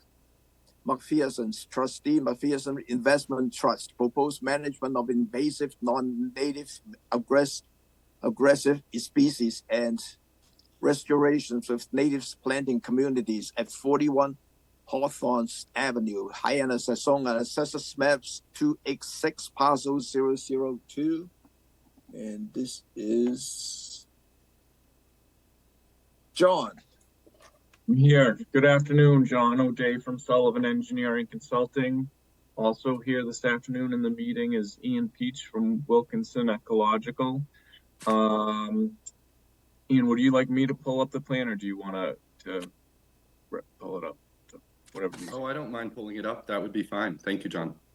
Sure. So the majority of this presentation will be Ian, but just kind of given the brief introduction. This is a little bit less than an acre of land in Hyannis Port. We are bounded to the north by Atlantic Ave and the east by Hawthorne Avenues, and then to the south of us is Squaw Island Road. Our wetland resource here is an edge of a salt marsh that is heading out towards Wells Creek. And we also have land subject to coastal storm flowage. We have a house that dates back, it's been developed since around 1906. And as Ian will much further explain, this project is for the management of invasive, non-native, aggressive species and restoration with native plant communities. And so with that, I'll let him take over. Thank you very much, John. So as John mentioned, the project is at 21 Hawthorne Ave. I'm Ian Peach, for the record, representing the project for Wilkinson Ecological Design. And this is a voluntary restoration project with two primary goals. The first is to restore a maritime shrubland plant community. This is recognized as vulnerable and in need of conservation and restoration by NHESP. And the second is to focus on a substantial increase in biodiversity and pollinator benefits on site. So the first phase for our proposed ecological restoration will be to manage the expansive population of invasive plants throughout the project area. This includes white poplar, shrub honeysuckle, Asiatic bittersweet, privet, so many of the typical invasive plants we see. And it's very invaded, 80, 90+%. Immediately following that, we would do our typical management of seeding all bare soils with a native grass mix to make sure everything is stabilized and we have that living mulch where we've removed the invasive plants. As part of the forward-thinking coastal adaptation strategy on this project, we're proposing, as you can see in this section down in the corner, to minimally contour up to the wall and really robustly vegetate this area. This is the area down in here with 23 different native species. And we really targeted this plant list on the plan specifically with demonstrated benefits for pollinators. And part of this coastal adaptation strategy was looking at modeling for sea level rise in the future, but also to greatly diversify the site with a specific mind towards pollinator benefits. To do this, one of our big asks is to remove what all have been planted cedars. There are 15 of them in a row in a park-like fashion. And these are right along the wall here. They have limited biomass now, and 5 of those are in the 0 to 50, and 10 of those are in the 50 to 100. And to replace those, we are offering 10 black choke cherries, as well as to be planted in a dense hedgerow to get in a nice biomass on that edge, And then where there are these park-like cedars, and I should say it's all lawn underneath as well. So all of that lawn would be converted from this park-like cedar condition to a wild and diverse habitat for pollinators. So we recognize the cedars, but we see this opportunity to really, while we're doing the invasive plant management, to really take this property and turn it in a really amazing direction focused on pollinators and native plant diversity. So just briefly to continue, once we finish that invasive plant management, we're proposing those 10 native trees I spoke about, the scrub oak, 100 native shrubs, and a really substantial amount of herbaceous species, 3,800. These are all there to restore that functioning habitat to this area, to that whole area of the property, I should say. Really, the whole undeveloped area of the property is part of the project. And really, I also lastly wanted to highlight directly adjacent to the west is 23 Atlantic Ave. And that was a wonderfully successful native plant community restoration that this will be directly adjacent to. So, we're going to get that much broader uplift and protection all along the margins of the resource area that we're here talking about, the salt marsh. So I did want to highlight that. We love it when we can carry restoration across property lines and restore kind of more broadly in the residential landscape context. So just in summary, it's a large residential invasive plant management project with a very targeted native plant restoration, specifically leveraging biodiversity and pollinators with a sort of innovative approach, looking to sea level rise and the salt marsh creeping to just change the plant community now slightly in anticipation of that with some light recontouring. So that's the nuts and bolts of our project, but I'm happy to speak more to any of the approaches or logic or plants at this time. Thank you, Ian. Darcy, do you have a chance to look at the plant? Yeah, and I do have a follow-up question. As far as the work, let's see, where is it? The invasive work that goes either right up next to the salt marsh or into the salt marsh. Could you just go over a little bit with that? Because we definitely want to make sure if we're getting that close that we state the commission has a special condition that this definitely has to be restoration work by a SERP. So if there was any change in with the contractor for this project, we definitely want it listed that it has to be SERP. So could you just go over that, Ian, the work in that area?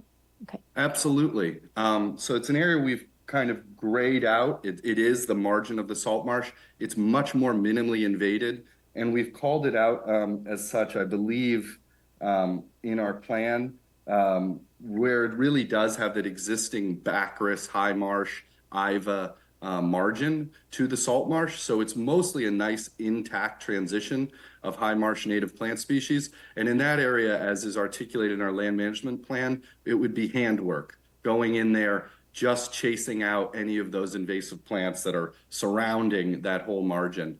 But it's documented on the restoration plan and the land management plan, that's a specific area where we've noted where there are substantial populations of high marsh plant species and shrubs that are doing the work that we want them to do, and they would be protected.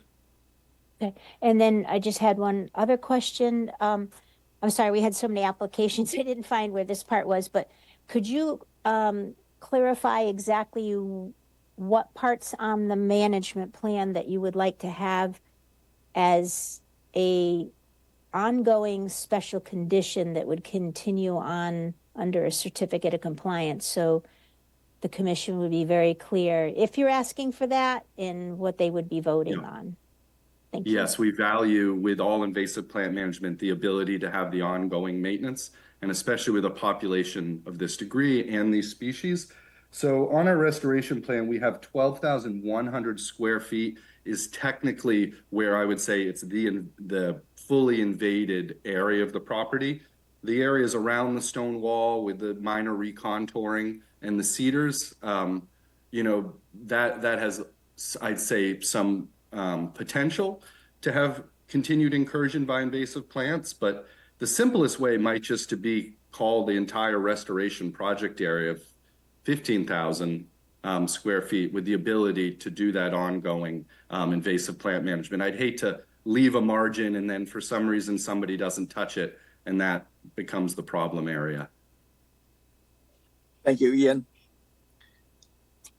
Are you all set, Darcy? Yeah, we just want to think about with the ongoing condition that it's very clear that a SERP would have to continue to do that too.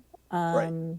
And maybe somehow make sure we're getting, because if we put in that we want the annual reports in reports for 3 years, but for ongoing invasives, we probably want to have a follow-up report under the certificate of compliance ongoing too. So that's just my recommendation. Thank you. Thank you. Louise? I just wanted to say, I think this is a great project, and I think it's going to make a terrific difference in terms of this property and how it interacts with the resource and the neighbors. Thanks, Louise. Bill? Yeah, I think this is a good project. I visited it, and you're right that invasive species is it's like 90%. It's a jungle of invasive. The only thing that I'm wondering is, and this is just a personal, comment or whatnot. You have a row of very old red cedar, and red cedar are very salt tolerant, and you're really close to the ocean, and you got the ocean rising and whatnot. I'm thinking, I would think that the red cedar would be more likely to survive. Granted, they are old, but why remove those cedars? Is it more because they're kind of like park-like surrounding the stone wall? I mean, is that the thing? And you're trying to create less park-like? Is that? Because they're beautiful trees, and I'm thinking, but you're replacing them in kind with something that'll be native, so I can't object to it. But it just seems like kind of a shame to take out those. They're really old cedars. Yeah, well said. And we weigh that very directly in a project like this, where we know there's a value with these cedars. They would be associated with a maritime context, salt tolerant, as you said. But in their kind of park-like with the grass underneath, we just think we can do better for wildlife, pollinators, plant diversity, the larger project, than try to kind of keep cedars and wrench in those other logics that we're trying to do. So it is a little bit of trade-off in this case in our proposal, in not being able to have it all. And we recognize that. Thank you. Angela? Thank you, Tom. Yeah, I agree with Louise and Bill. This is a great restoration project. I just had 2 questions. One was about why we were getting rid of the cedar, but I guess that was answered. And then the proposed 4-foot wide path through the restoration area does go through the 50-foot buffer in a large section. Is that just, what do you mean by, is this just going to be a walking path? Right now it's overgrown. I walked it as well, and it is very overgrown. And now you have to walk down Hawthorne Avenue to get to the beach. And it meanders now through the 50. Is there a way you could not, what are you planning on doing with the path, I guess? What do you mean by a path? So this was in talking with the homeowners. There's children on the property all summer, and just that corner and coming out onto the road just hasn't felt safe. So we're trying to see it as a double benefit, really. It'll allow us to do good maintenance and IPM and keep an eye on things. And we wanted it on the plan. It'll be a simple path, nothing put down, just the ability to mow that, for ticks and such to move through there. So it is just safe egress for the family through there. And we see it, in terms of the multiple years of management to make a project like this come to fruition. Hopefully we'll use it as a double benefit, as the one way we'll monitor and assess the property to minimize, disturbance across the resource area. Okay, thank you. So that does go in like as a condition, how the path will be maintained and how wide it will be, all that will be written up? Yes, that would be fine, yeah.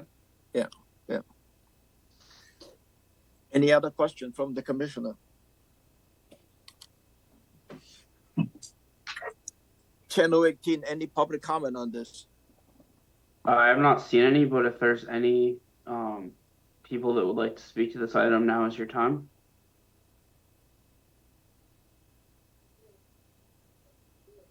Seeing none. Thank you. Let me float a couple of things in here in terms of the conditions. Number one is the Wilkinson will be the cert professionals for these projects. If there is any change in terms of this cert professional, you need a written notifications to the staff. I mean, the conservation administrator. And secondly, there's any report for 3 years as an ongoing conditions, allowing an ongoing invasive species control in this 15,000 square feet area with, to be performed by the cert professional and with an annual report. And then you can maintain a 4-foot path just to mow it down for egress or easy access. Is that right? Those are the conditions. Did I miss anything else? Tom, the only question that I had was a little confusion. I know we're going to be, especially when we come to the order of conditions, we're going to be issuing a continuing right. But isn't that where we would put in what reporting would be required? Or are you saying every year for the life of this thing, it's got to be an annual report? I was a little confused with the motion. Well, I'm thinking, well, I don't know how often they're going to do. I mean, after the first 3 years, they have the annual report of 3 years, right? After that, if the ongoing conditions, if and when they're doing it for the invasive control, they may not do it every year. They may do it every 3 years or 5 years. Then maybe they should follow a report by that time. Would that normally be included though when we issue the order of condition as part of an ongoing requirement? Would that be part of that instead of? That would be part of. That would be the part of the ongoing conditions for the invasive control work. All right, I'm not. Whatever, that's fine. Darcy, does this sound right? Yeah. So it's its own special condition because it's not part of the annual the 3-year one that we would require. It would be if they come back, they should give us a report on what things look like for the ongoing conditions under the certificate of compliance and what they want to do, and then a report after. And the part of that is that if it's not Wilkinson, we require an okay on any replaced certified. Right. A CERP, yes. Yeah. Right. Yeah. So that's my motions. I'd enthusiastically support that motion. Great project. Great. Second. Roll call. Apodili. Aye. Very aye. Foster. Aye. Gilmore, aye. Hearn. Aye. Lee. Aye. Tangy. Aye. Way to go, Angel. Triple aye.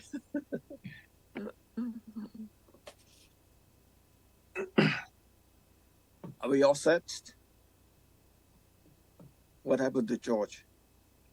I'm here. That was unanimous, Mr. Chairman. Okay, thanks. Thank you. Thank you very much. Thank you, John. Thank you to that homeowner. Thank you for doing this. Yeah. 10:18. Can we take a break? 5-minute break? Yeah, sounds good.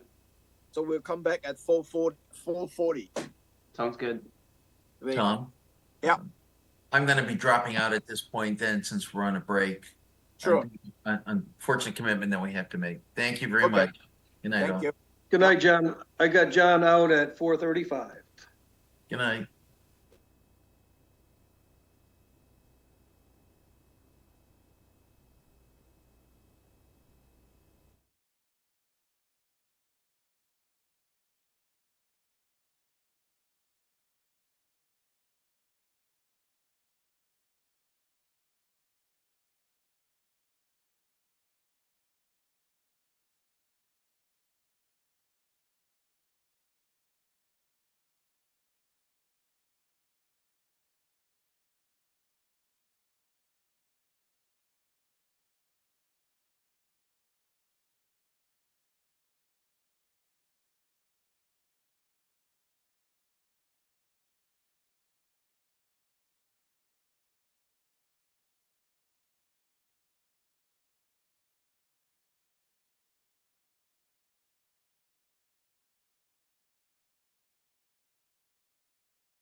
we all set to go? Yes. Okay, thanks. The next NOI is Robin Reisman's 1999 Revocable Trust and Town of Barnstable Conservations to remove approximately 20,000 square feet of invasive Phragmites at 21 and 23 Waterman Farm Road, Centerville, as shown in the Assessors Maps 206, Parcels 077 and 075. Steve? Thank you, Commission. For the record, Stephen Lee, Project Manager, Wilkinson Ecological Design, representing the applicant. So what we are proposing at 21 Waterman Farm Road is, there we go, is the removal and treatment of approximately 20,000 square feet of invasive Phragmites, which are currently inundating the client's property. You'll see the extent of the proposed area on our restoration plan here, with approximately 11,300 square feet to be removed from the client's parcel of 21 Waterman Farm Road, and approximately 8,700 square feet to be removed from the combined parcels of 23 and 29 Waterman Farm Road. Wilkinson Ecological, on behalf of the applicant, was granted permission to work in these parcels during a February 20th hearing with the Commission, and to share some existing site conditions. So here we have two panoramas, kind of delineating the extent of the proposed work area. So starting here would be the easternmost edge of the work area, continuing to the southern tip of the client's lawn. The second photo continues at that southern tip and extends to the westmost extent of the work area. And if I can scroll, here in red, I know it's difficult to see in the photos, but it's just a flagging on the site currently indicating where that work will be performed and moved out into the wetland. We will be utilizing a GNSS satellite receiver to delineate the extent of our treatment area into the marsh so that we know we've fully captured the area proposed in our restoration plan, which I am just going to bring up again. Okay. So for our treatment of Phragmites, it's a method that we have successfully implemented in the town of Barnstable for other projects. We will utilize a bundle, cut, and wipe approach in which the Phragmites stalks will be cut once in the early summer and allowed to regrow to deplete their carbohydrate storages. In the fall, the stalks will be gathered in armfuls of contiguous stalks and tied firmly with a length of biodegradable twine. They will be cut once more, and then the freshly cut bundle is wiped directly with a state wetland-approved aquatic herbicide that will be applied by a licensed WM04 applicator, allowing the herbicide to directly be pulled into the root system into the late fall. If stalk density is low and bundling is not possible in the work area, individual stalks will be cut and treated similarly with direct application. As the bundle, cut, and wipe application method targets individual stems, it does not produce any overspray or chemical drift that is associated with foliar application. Regrowth will be treated with handheld sponge applicators applied directly to the foliage. Approximately 3 years of active follow-up treatments will be needed to reach successful level of control in the area. And with that, I will turn it over to you to respond to any questions. Thank you. Thank you, Steve. Question from the Commissioner. George? Yeah, I was just curious. I'd never heard the terminology GNS satellite locator. Can you just explain that to me, how that works? It's just a receiver that we can use in the field that gives us GPS coordinates, I believe, with an accuracy to within centimeters. I'm blanking on the acronym. I think it's Global Navigation System Satellite, I believe is the acronym, but that's just to delineate the tool that we will be using for our GPS coordination. Yeah, thank you. I was just curious how accurate it was. That's great. Yeah, thank you. Yep. Luis? Well, again, this is another great project, I think, and pulling it off is going to make a tremendous difference in terms of this property and eliminating a headache for everybody in terms of that huge field of Phragmites. So I'm all in favor of it. Thank you, Luis. Angela? Yeah, sorry, I was trying to avoid too much talking. That's just a thumbs up. Thank you. Darcy, do you have any other comment on this one? Just the same thing being, this should be, we should have a special condition stating this work be done by CERP qualified individual. The monitoring reports, and also, Steve, would you be looking for, we do allow treatment of Phragmites to continue on under the certificate of compliance. Is that something that you're interested in, so the commission can make a special condition, making that clear that we probably would want to have a report down the line under the ongoing conditions? Yes, I think that would be great given the circumstances at the site, and with that 3-year kind of being the average of what we're seeing for effective control, but by no means is it a guarantee. We've seen upwards of 5 years for effective control, so that would be great to have as a special condition. Okay, thank you. But Darcy, if they're going for the extensions, that they can do it like 6 or 9 years too, right? Right, yeah, you would be able to do the work. I mean, if the commission's good with the third year extension, but then after that, you'd be asking for the certificate of compliance, but it's good for the commission to have that ongoing, you know, a way to be able to have that in the special conditions stating that Phragmites could continue under an ongoing condition. Okay, thanks. Any other question from the commissioner? Channel 18, any public comment on this one? I have not seen any, but if you have any public comment, now is your time to speak on this item.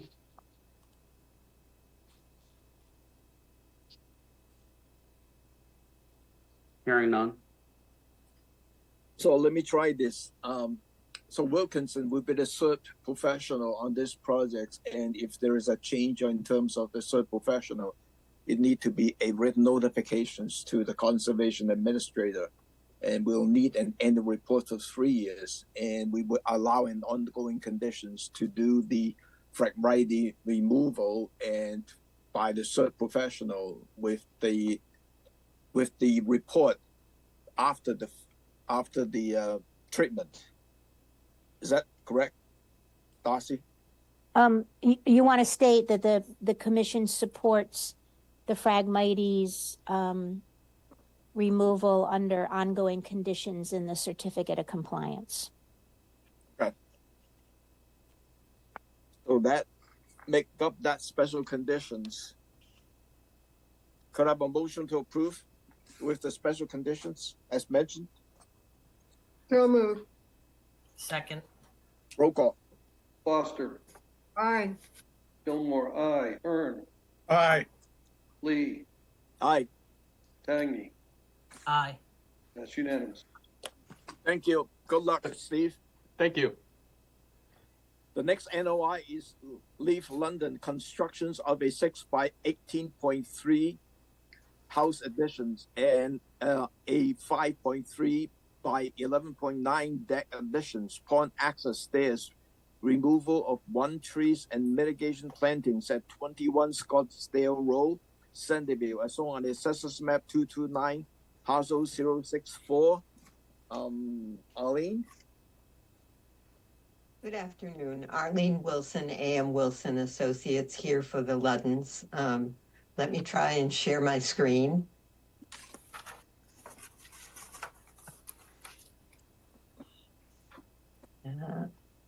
There we go. So this is about a little less than half an acre lot. It was first developed prior to the wetlands regulations around 1960.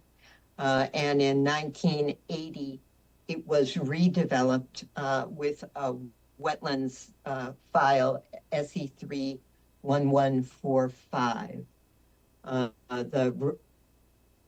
The resource area relevant to the lot is the freshwater bank, which is in approximately this location.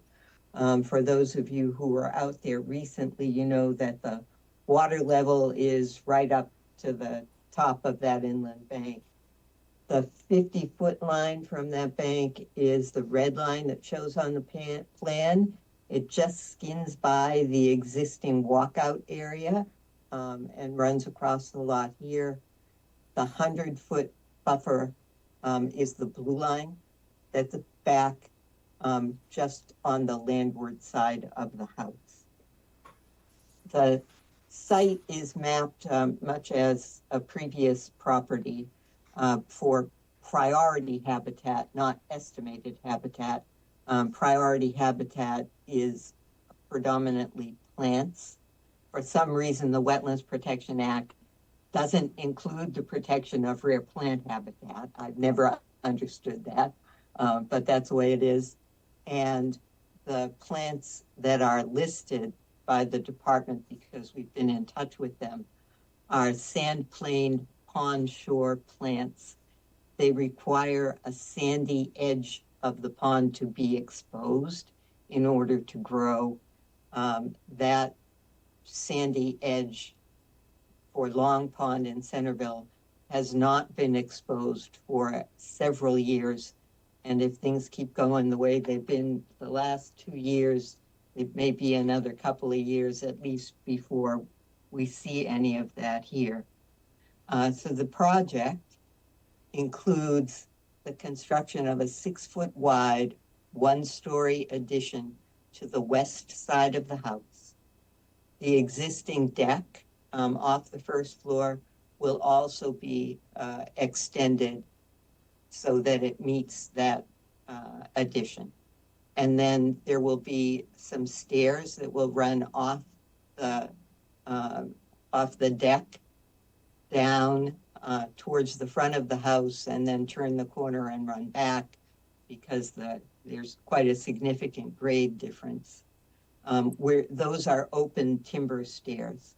Where they meet grade, which is just about at the 50-foot buffer line, they'll change to in-ground stairs, probably masonry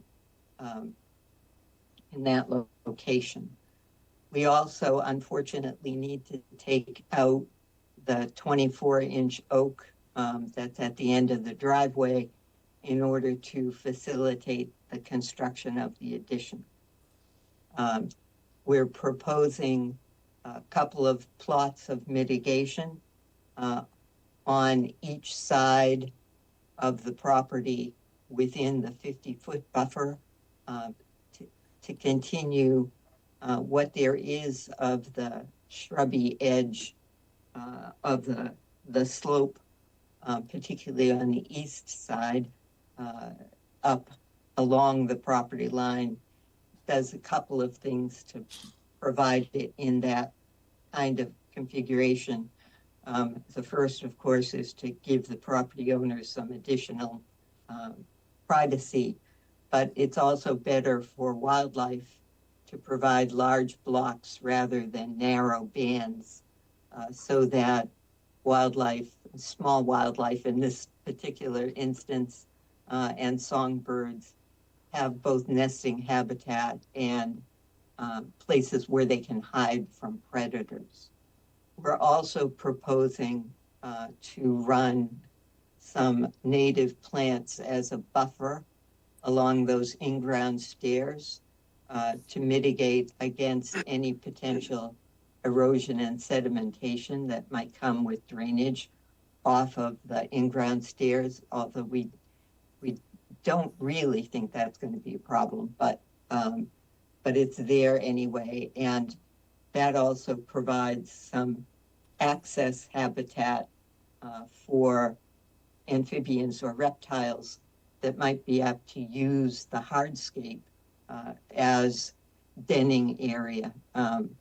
We've had a lot of experience, I think good experience. Homeowners sometimes have a different opinion, particularly for snakes in the area using hardscape stairs because we don't have any native stone in this area for them to use for denning material. We are required, we believe, to have 519 square feet of mitigation. We've provided 686 square feet. And we're also providing 2 new trees on the sidelines within the mitigation plots as some compensation for the tree that's going to come down.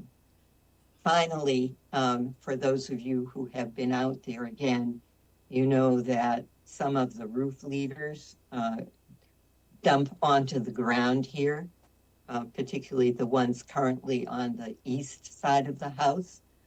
Those roof leaders are going to be picked up and they will be run either into the existing drains that are in that depressed walkout patio, or they'll be provided with new dry wells to take that runoff. Finally, whoops, there we go. This is the mitigation plan, and you can see that there are 3 existing stumps. Those stumps are leftovers from a filing that occurred attendant to the solar panels that are on the roof. And there was a request to take those trees down because they shaded the roof area. There were 3 new trees that were planted in their place. There are varieties that will grow smaller and won't shade the roof, and they were moved downslope a little bit. We're asking for permission to cut those stumps to grade, grind them, and plant over them. The way they were left, they really don't provide any habitat of any significance, and they're a potential for disease vectors for other trees on the site. You can see here, there's the staking for the addition. There's quite a slope running down to the pond, as you can see. So I'd be happy to answer questions. Thank you, Arlene. Question from the commissioner, Bill. Yeah, I visited the site, and there's a lawn literally all along the property on the pond side.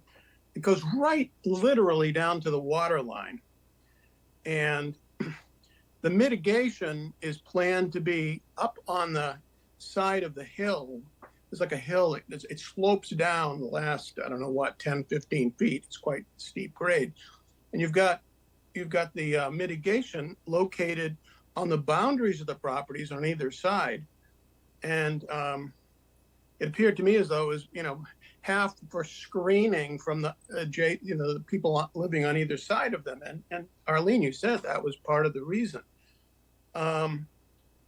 There's actually erosion around this. There's a old pine tree in the that you have a stump down in there. It's eroding, and I really strongly believe that the location of the mitigation plantings is wrong. I think it needs to be along the water line. I'm sure you can have, the owner can have access to the water, but having that lawn literally go right down to the pond, even if it is, yes, it's a high water year, but I mean, I just can't see from the standpoint of filtration of sediments and bacteria and nutrients, et cetera, the old, my standby argument at so many of these meetings. Having just a lawn right up to the water is not a good thing. I really think the owner needs to put the mitigation planting along the water front, literally, at least in portions of it. Thank you. Thank you, Bill. Arlene, do you want to make any comment on this before I go to the next comment? Yes. And we did look at that, and Bill, I think you know that we often do provide our mitigation like that. I think this is the tree and stump that you're talking about that's eroded along the outer edge. But you can see how steep the pond shore or pond edge grading is now, the lawn, and how heavily shaded by the American hollies that are there, which are most of the trees that are along the pond edge. My concern in this particular location is that because the water level is so high, and doesn't show much indication in terms of the way the precipitation is running this year, that it's going to go down at all before this project is through. That edge is going to be very difficult to plant and probably would cause more erosion and difficulties than if we leave it alone.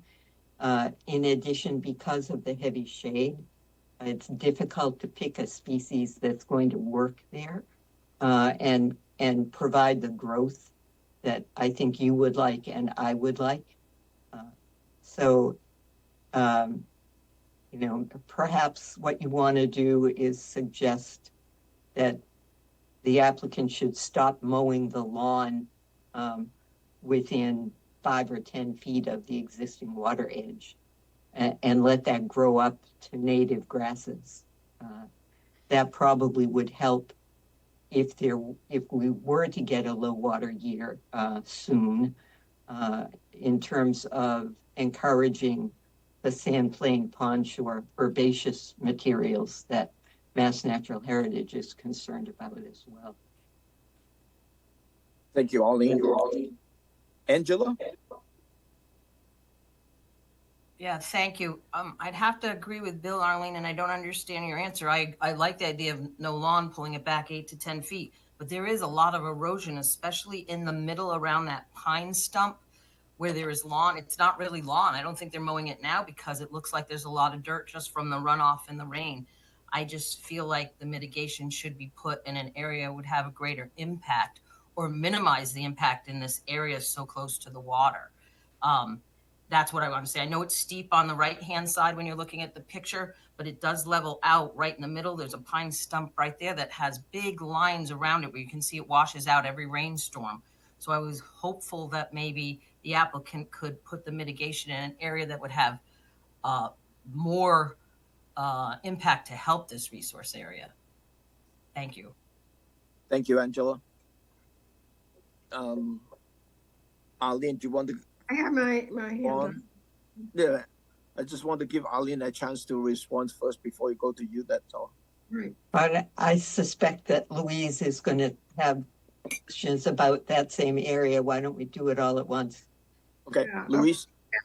Yes, Arlene is right. I think, well, I'm in agreement with Angela and Bill.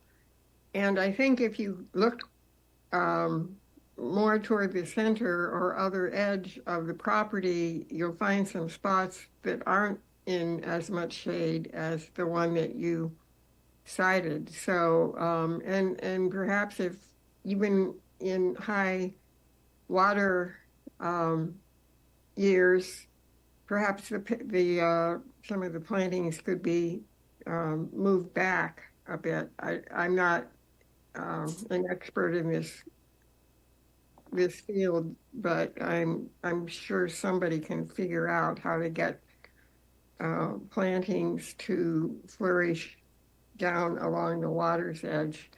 The other thing is, in terms of the stairs, Arlene, you were kind of, you referred that you thought they might be cement stairs. Did you say out of cement or something of the sort?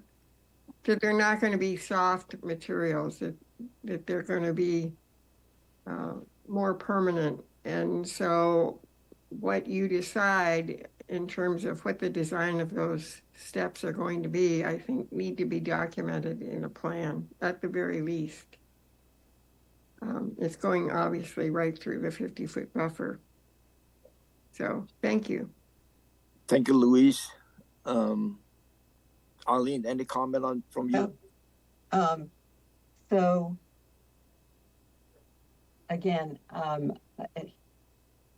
you know, let's go back to that picture. So you can see in here that it's quite steep. I think Louise may be looking at the area from about the 25, let's see, maybe 25-foot contour, talking about this area as being sort of less steep or even than, farther over, closer to the stairs. yeah.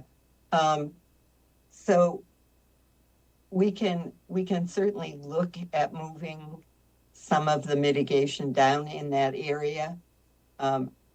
Again,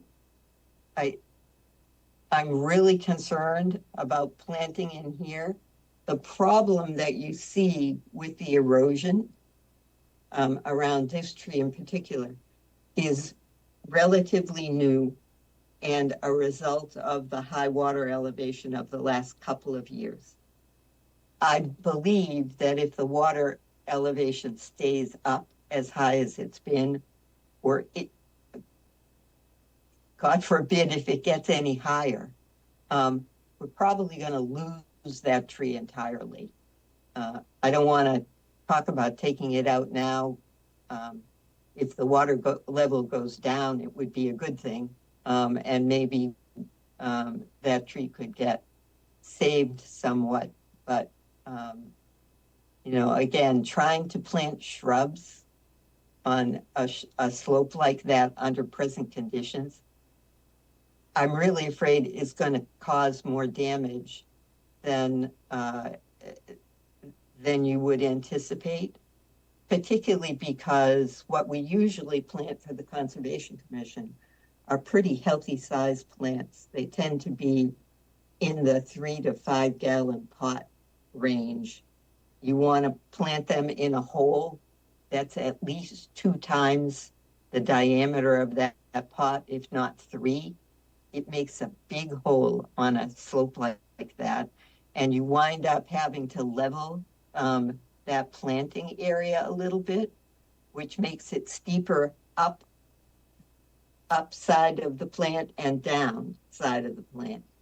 So that's a lot of the reason why we didn't do it.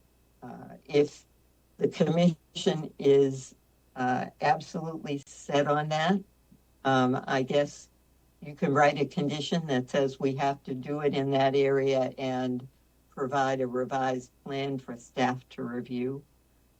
But based on my experience, this is not a good location to do it in.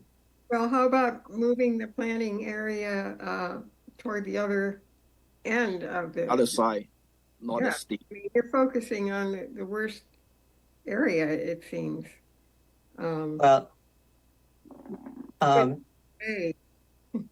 So you want to do it maybe on this side? Or just further down the shoreline. The existing water line is right here, Louise. I know. Right? Yeah. Saying it's so not deep. It's under, you know, anything below this where it looks like it's flatter. The pond shore is flatter, but it's also submerged. Well, all right, but it's not as dicey a situation as the one that you've been discussing with the holly tree and the shade and the really high slope. I'm sorry, I didn't mean to interrupt you. But those trees are right on the edge of the water. And so the shade does run on the area that's slightly less steep uphill of them before the steeper slope takes off again. There's really not much area to do it.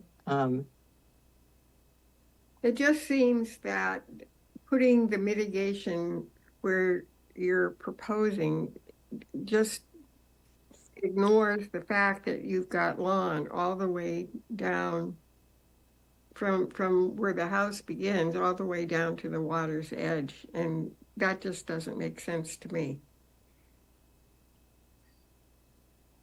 Thank you. Thank you, Louise. Before I go back to Bill,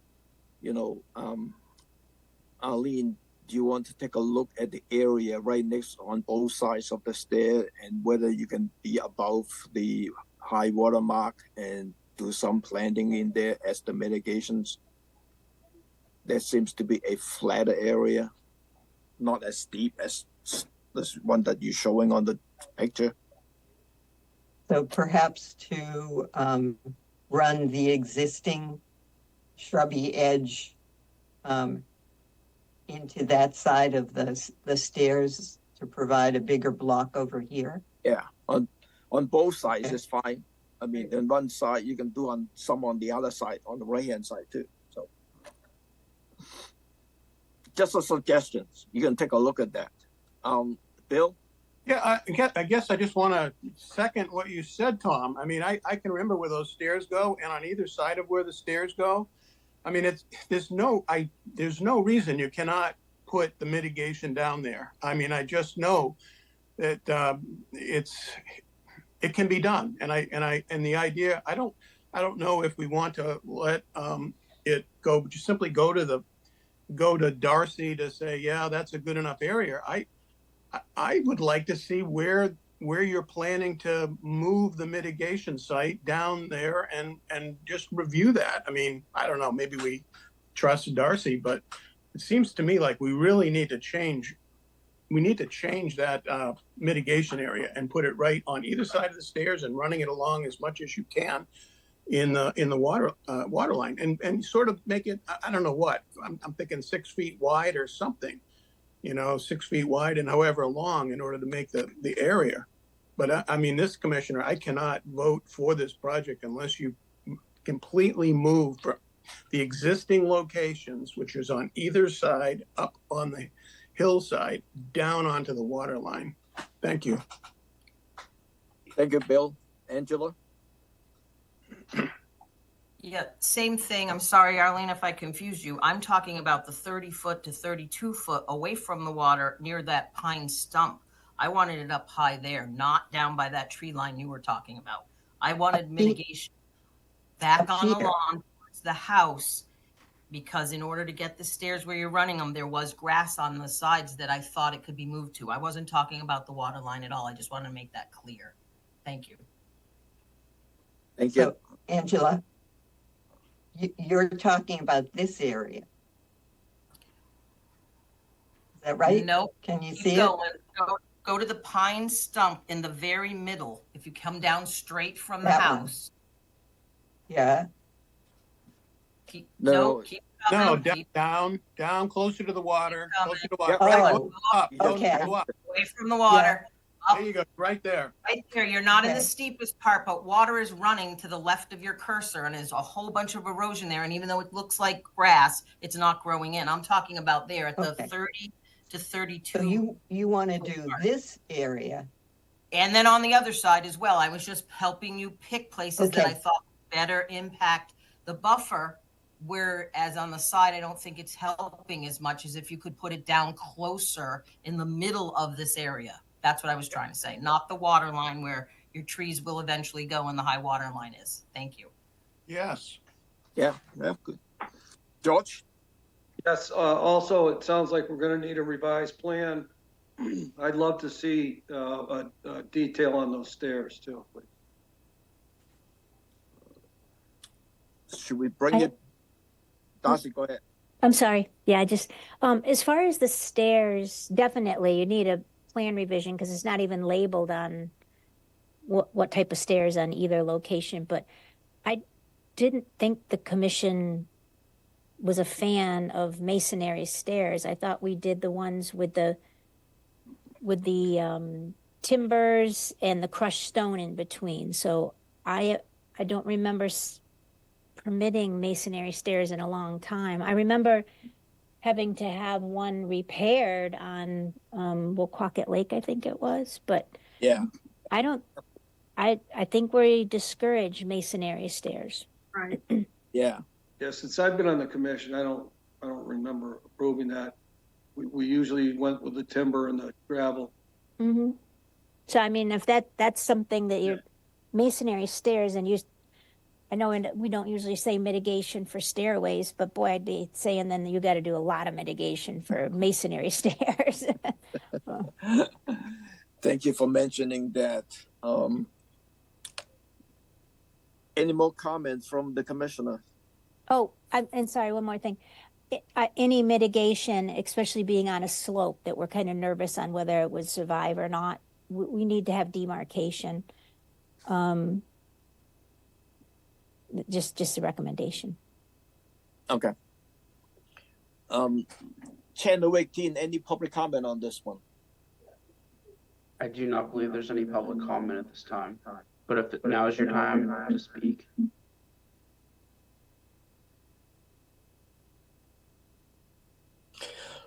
Seeing none. Arlene, I think we may need a continuance to bring the revised plan back. So if you can show the mitigations area, the new mitigation area, and with the detail on this in-ground steps, what type they are, is the easiest. Trying to use different types rather than concrete steps coming down. I think we need some. There's a meeting on the 30th. Yeah. Would that do it? Why don't we take a continuance to the 30th? Yeah. Okay. And demarcation of the mitigation too. Right, and the demarcations. So could I have a motion to continue this applications to April 30th? So moved. Second. Roll call. Foster. Aye. Foster. Gilmore, aye. Hearn. Aye. Lee. Aye. Tangney. Aye. That's unanimous. Thank you. Thank you. For the 30th. The last NOI. Town of Barnstable, M.E.A. relocate upper and lower parking lot and hence dune nourishment maintenance. Relocate gatehouse including new travel lane and new parking spaces. Emergency access path from the lower parking lots to the ORV trail. Stormwater management, enhancements of ORV trail entrance, conversion of an old gatehouse area to air up spaces, and with exit and entrance lane, compressor and parking spaces at 425 Sandy Neck Road, West Barnstable, as shown on the assessors map, 263 Parcel 001. Welcome, Nina.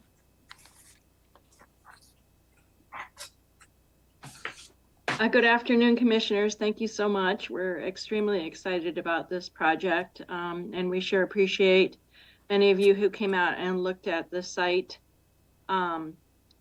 The Woods Hole Group, Leslie Fields, is going to be presenting this project, but we have a number of people on the call today to answer questions. I want to make sure I get everybody. As I said, Leslie Fields, Woods Hole Group, and Justine Rooney from Woods Hole Group as well.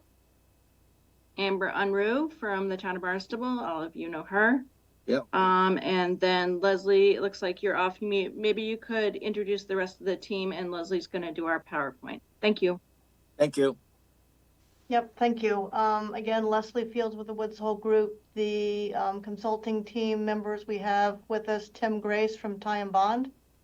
And I don't see Steve Riberty from Goddard Consulting, but he might show up a little bit later. And I was going to say that Tom O'Neill from the Standing Neck Board is also listening in. So we've got quite a crowd of people here who's been working on this project for a while. And we're happy to finally be here tonight or this afternoon.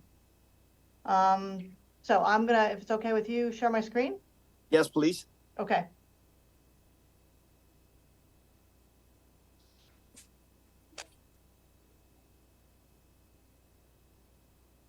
All right, let's see here.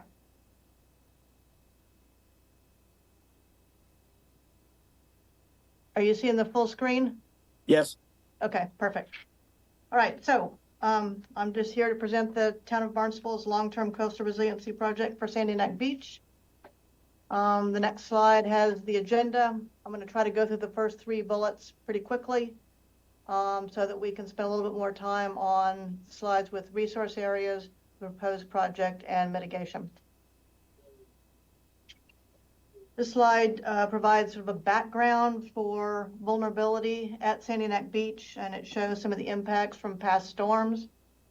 The primary coastal dune is really vulnerable to erosion during coastal storms, as you can see from some of these photos. The town has, in fact, nourished that dune 7 times since 2013 to repair storm damage. And then the other vulnerable spot is at the gatehouse, existing gatehouse area.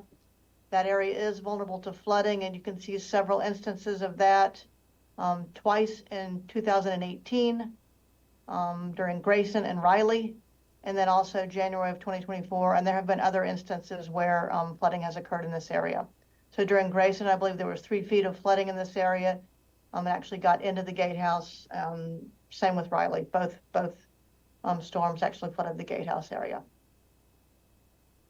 To help address these vulnerabilities, the town started working on a project to develop a long-term plan for coastal resiliency, and the goals for that plan that the town set for themselves are listed at the bottom. It's basically to address vulnerability of the site to erosion and flooding, to make the plan sustainable for the next 50 years. They wanted the plan to support current uses of the site that are safe for the public, also to enhance and protect the existing coastal resources, and then finally they wanted the plan to be economically viable and permittable under the current regulations. So those were the goals for the project.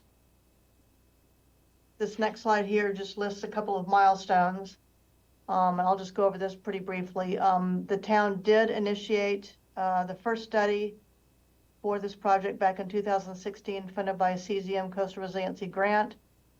That project looked at some alternatives for long-term coastal resiliency. And I think most importantly, that particular plan determined what we call the 50-year dune erosion line. And basically that's the seaward toe of the dune where that's expected to be, 50 years from now, or 50 years from when that study was conducted, so in 2066. And the town at that time decided that as a part of this project, they'd like to try to relocate all the infrastructure behind that 50-year dune erosion line. Woods Hole Group and Ty and Bond and Goddard came on board around 2021. We developed a series of conceptual design alternatives for long-term resiliency, brought those to the 30% design level. We looked at 7 different alternatives that are listed here on the slide in the lower left. Those range from sort of hard structures with a sort of traditional revetment, all the way up to more nature-based solutions like reconstruction of the coastal dune, enhancement of the coastal dune. After we looked at those designs, then the town ended up selecting a preferred alternative, and we brought that to the 65% design level. That alternative was to relocate the parking lot, enhance the dune, and leave the ORV trail where it is, and then make some other adjustments to the gatehouse area. So that particular plan was permitted at the M.E.A level. After we got through with our M.E.A review, then we brought the plan to the 90% design level, which is where we are now, and we have filed this notice of intent for permitting with the Conservation Commission. One thing we wanted to point out, which I think is really important, is that the town made a concerted effort to engage with the public and stakeholders on this project. They held 4 different public meetings, received feedback, and we, really the project team worked really hard to try to revise the project design to address these comments. And then one other thing I wanted to say is that we also went to the Sandy Neck board several times to present the project as it was evolving to the Sandy Neck board. So they were also kept in the loop as to what was going on. This slide here shows the resource areas at the site. So these are resource areas that are protected by the Massachusetts Wetlands Protection Act, 310 CMR 10.0, as well as the local wetland regulations. Resource areas are listed here on the right. So we've got coastal beach out here and sort of this light yellow area, seaward of the toe of the dune. All of this area here and sort of this darker yellow or brown color is coastal dune. And then the hatched area is barrier beach. There's salt marsh back along the backside of the barrier beach at the fringe of Barnstable Harbor. The whole site is estimated habitat of rare wildlife, as well as land subject to coastal storm flowage. We do have a number of isolated wetlands throughout the barrier beach. Those are shown by these green polygons here that were mapped as a part of this study. And then we also have ACEC. And so that's the area that's to the north of this black line and to the east. So it's all of this area out here is ACEC. As far as the proposed project goes, we are talking about working in 4 separate areas of the site. So the first area is in the upper and lower parking lots. The second area is in the entrance area to the ORV trail. Then the third and fourth areas are the area of the existing gatehouse, and then the area of the proposed new gatehouse. And so the next few slides, I'm just going to go through these 4 areas and describe what's included in the proposed project in each of these areas. So this is a schematic of the upper and lower parking lots. I'm hoping that it's clear, but this pink line here is the outline of the existing parking lot. So here's the existing lower parking lot. And then here's the existing upper parking lot. And the area of the concession building and the little play area and the pergola, that's all right here. That's not changing. So what's proposed is to relocate both the lower parking lot and most of the upper parking lot behind that 50-year dune erosion line. And we don't have it shown on this graphic, but that line runs right along the edge of this proposed parking lot and right through here on the upper parking lot. So there are a few parking spaces in the upper parking lot that are seaward of that 50-year dune erosion line. But those are in the area of the existing parking lot. We are also proposing to restore parts of the existing parking lots to dune, or to enhance parts of the existing parking lots to dune, and restore and enhance a much larger primary dune in this area here. There will be 3 access paths to the beach across the dune. This one here in the western side is not changing.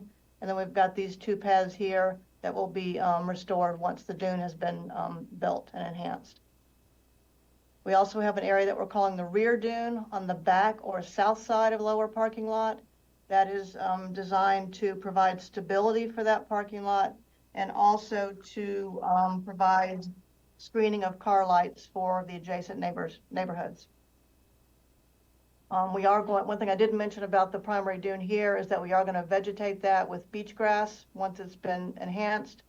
And we're also asking for, as a part of this application, permission to re-nourish that dune as needed with up to 4,000 cubic yards of material annually. So if it needs it because we've had a particularly bad storm year, the town would like to be able to go in there and restore that dune with up to 4,000 cubic yards of dune compatible material. If it doesn't need it, if we've had a pretty mild winter, then no material would be added. On the rear parking lot, we are going to be restoring that with native species, really identical to what exists in that area now. In fact, we hope to be able to remove some of the existing vegetation and store it so that it can be replanted once we are getting to the revegetation stage of the project. We've also got some stormwater features that are added to the parking lot. So we have this long vegetated swale in the middle of the lower parking lot that is connected by a pipe to an infiltration basin, which is located here at the back edge of the rear dune and along the edge of the existing ORV trail. We also have new stormwater system underneath the upper parking lot that is connected by pipe to a much smaller infiltration basin here south of the existing concession building. There is an emergency access path off the end of the new lower parking lot that will provide access between that parking lot and the existing ORV trail. We have an ADA accessible observation sort of platform here that's essentially located in the same location as the existing platform, slightly different design, but it's in the same location. And then we have an at-grade walkway that takes park visitors from the lower parking lot along this line here to the area of the concession building, and it also then connects to the existing sidewalk that goes along Sandy Neck Beach Road.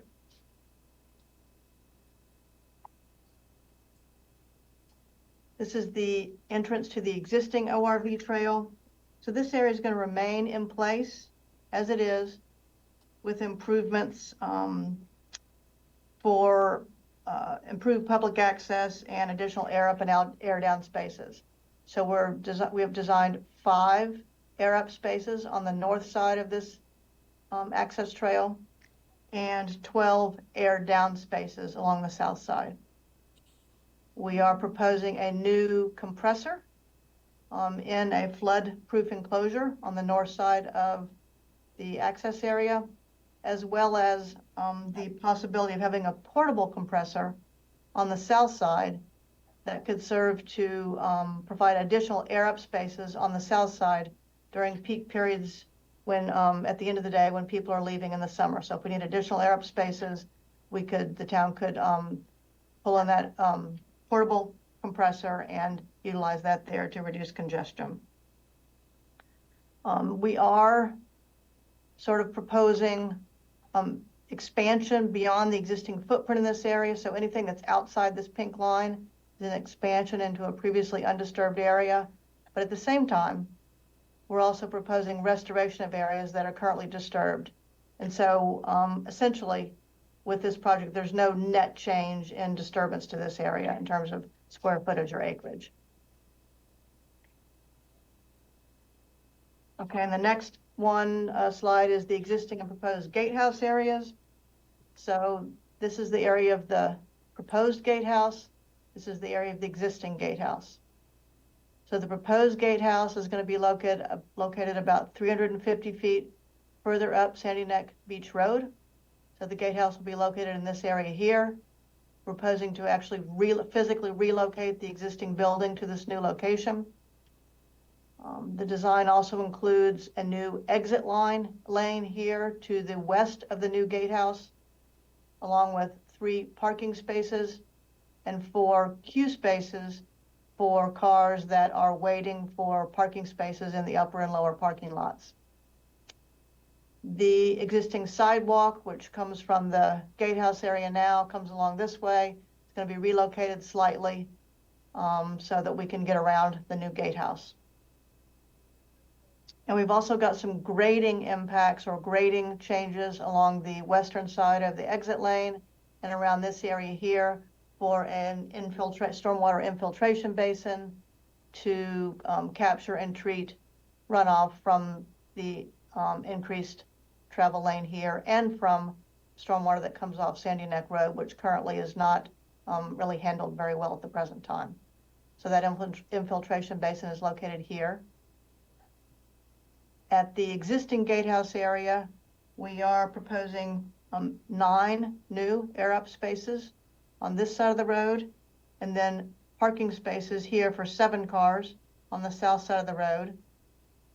There'll be 2 exit lanes leaving the park and 1 entry lane. We're going to have a compressor for the air up parking spaces on this, or let's see, that's the east side of the existing maintenance garage. That's going to be in a flood-proofed compressor. And we're also proposing to restore this small gravel parking area that's present right now, that's located to the south of the existing gatehouse. So that'll be restored with native species, leaving an entryway for access to the marsh trail. Okay, in terms of project impacts.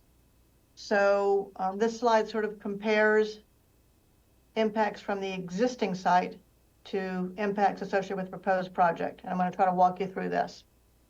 So the areas that are in pink, I'll call it, and parts of this orange here are areas of existing development. Those total 4.22 acres of the entire site. So it's, the existing gatehouse area, the road, the ORV trail, and the parking lots. That's 4.22 acres. With proposed development, we have 4.76 acres. So that's the combination of what's in pink and what's in blue. That's going to be the proposed project footprint. So our increase in permanent impact at the site is over here, 0.54 acres. Of the 4.76 acre project area, 3.29 acres is already developed. It's a part of what's already altered and developed on the site. And so we only have 1.4 acres of new development in areas that are previously right now undisturbed. So again, an increase in permanent impact of 0.54 acres, total project site of 4.76 acres, disturbance to 1.47 acres of new impact at the site. We are proposing to restore 0.88 acres at the site. So that includes this area of existing gravel parking near the existing gatehouse, as well as the seaward side of the existing parking lot that's going to become dune. So that's 0.88 acres. So when we look at it in terms of what sorts of resource areas are being impacted, we've got 4.76 acres of impact to coastal dune, barrier beach, and land subject to coastal storm flowage. I will say that I've sort of taken out the impacts to estimated habitat. That's in a second slide here. We're going to talk about that in a second. But impacts of 4.76 acres to these resources here. We have temporary impacts of 4.29 to coastal dune. We should also say coastal beach in here, barrier beach, and land subject to coastal storm flowage. So those temporary impacts are from construction access, say along the beach when we're building this dune, and sort of around the fringes of the project area. They're also in this area of the rear dune, and then the seaward side of the dune. So those are the areas of temporary impact, 4.29 acres. Next two slides just give you sort of an indication of what some of the project components will look like. This is a slide for the vegetated swale on the lower parking lot. Here's a cross section of it here. And we are going to plant that with native species that will attract pollinators and increase biodiversity in the area. We've had some discussions with Nina about these species, and I think we're all in agreement that what we have captured on the plan is going to increase biodiversity and something that we want to add to the site. And then this next slide is just an example of another dune restoration project that Woods Hole Group worked on with Ty and Bond in Orleans at Nauset Beach. So this entire dune was restored probably 5 years ago. It's held up great. So this is sort of an example of what you might expect to see at Sandy Neck after we restore the dune. Okay, impacts to upland spadefoot toad habitat. So we have been, so much of this area from the crest of the dune back towards the edge of the marsh is upland spadefoot toad habitat, except for the isolated wetlands, which are not upland, but just actual spadefoot toad habitat. We have been in contact with U.S. Fish and Wildlife and with Natural Heritage Endangered Species Program staff about the project, and we went ahead before we filed our notice of intent and filed a M.E.A checklist with Natural Heritage, and the result of that was a determination letter from Natural Heritage that indicated that the project will result in a take of upland spadefoot toad habitat. We know through the calculations that we're going to result in 1.5 acres of permanent impact to upland spadefoot toad habitat, as well as 3.6 acres of temporary impact to upland spadefoot toad habitat. In response to the calculations about these impacts, we've developed a spadefoot toad protection plan. That's something that we included in the notice of intent.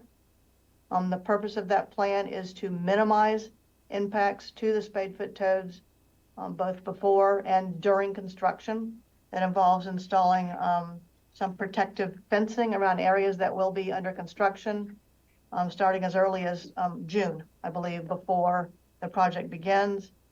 That project, that protection plan also involves sweeps during certain times of the summer when the spade foot toads are out and moving about. They would sweep and make sure that they can remove them from the areas of construction. We are also in the process of developing a conservation management plan so that we can file that with Natural Heritage and hopefully be issued a conservation management permit. One of the things that will be in that conservation management plan is our mitigation strategy. So we know that, we're going to have 1.5 acres of permanent impact to upland spadefoot toad habitat, and that Natural Heritage requires a 2-to-1 mitigation ratio. So twice as much mitigation for every single, acre of impact that we have. So that means we've got to have 3.08 acres of mitigation.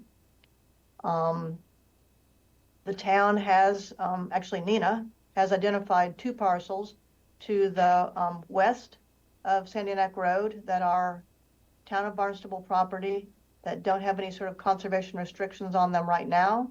So what we are proposing as part of this mitigation, or as the mitigation strategy, is to place conservation restrictions on these 2 parcels here. They are in total between the 2 of them 9.1 acres. So we would be well in excess of the 2.1 mitigation ratio required by Natural Heritage. So this is our plan for proposing mitigation. As I said, we are developing that conservation management plan now and working closely with Natural Heritage to, make sure that it's accepted so that they can issue a conservation management permit for the project. Last slide, I think, is this construction schedule and phasing. So we're right here now, March and April. We've completed the 90% design plans, filed the notice of intent. By May, end of June, actually, we will have prepared the 100% engineering design plans, hopefully receive an order of conditions. And then, assuming we can get grant funding for construction, and the permits are in place, it's possible that we could start the project this fall, and it would extend from October 1 through March 31st. And that's phase 1 of the project, which would mean that we would be constructing the upper parking lot, the lower parking lot, enhancement of that primary dune, as well as the rear dune and associated stormwater infrastructure. So that could be happening in that 6-month period, again, between October 1 and March 31st of 2025. And then the follow-on year, we would move into phase 2, which would mean construction of the new gatehouse area and redevelopment of the existing gatehouse area and the ORV entrance area. And that would again occur between October 1, 2025 and March 31, 2026. Again, all contingent upon receiving the permits, both the order of conditions and the conservation management permit, as well as receiving funding from grants that Amber has been working on filing. So that is it. I'm more than happy to take questions. I did want to point the commission and anyone in the public to this link here where there's a story map that you can go to, and it will sort of lead you through many of the things I've gone over, the history of the project, and it will be updated throughout the duration of the project to keep the public informed about construction. Thank you, Leslie. One quick question before I open it up for the commissioner is, when do you expect to have those conservation permits? Do you need that? You need that before the construction to start, right?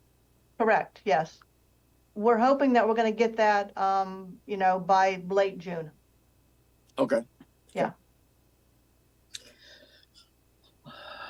We have been looking for this project for quite some time, and it's interesting to see the results of all this study and hard work from the town and the consultant on this. Question from the commissioner.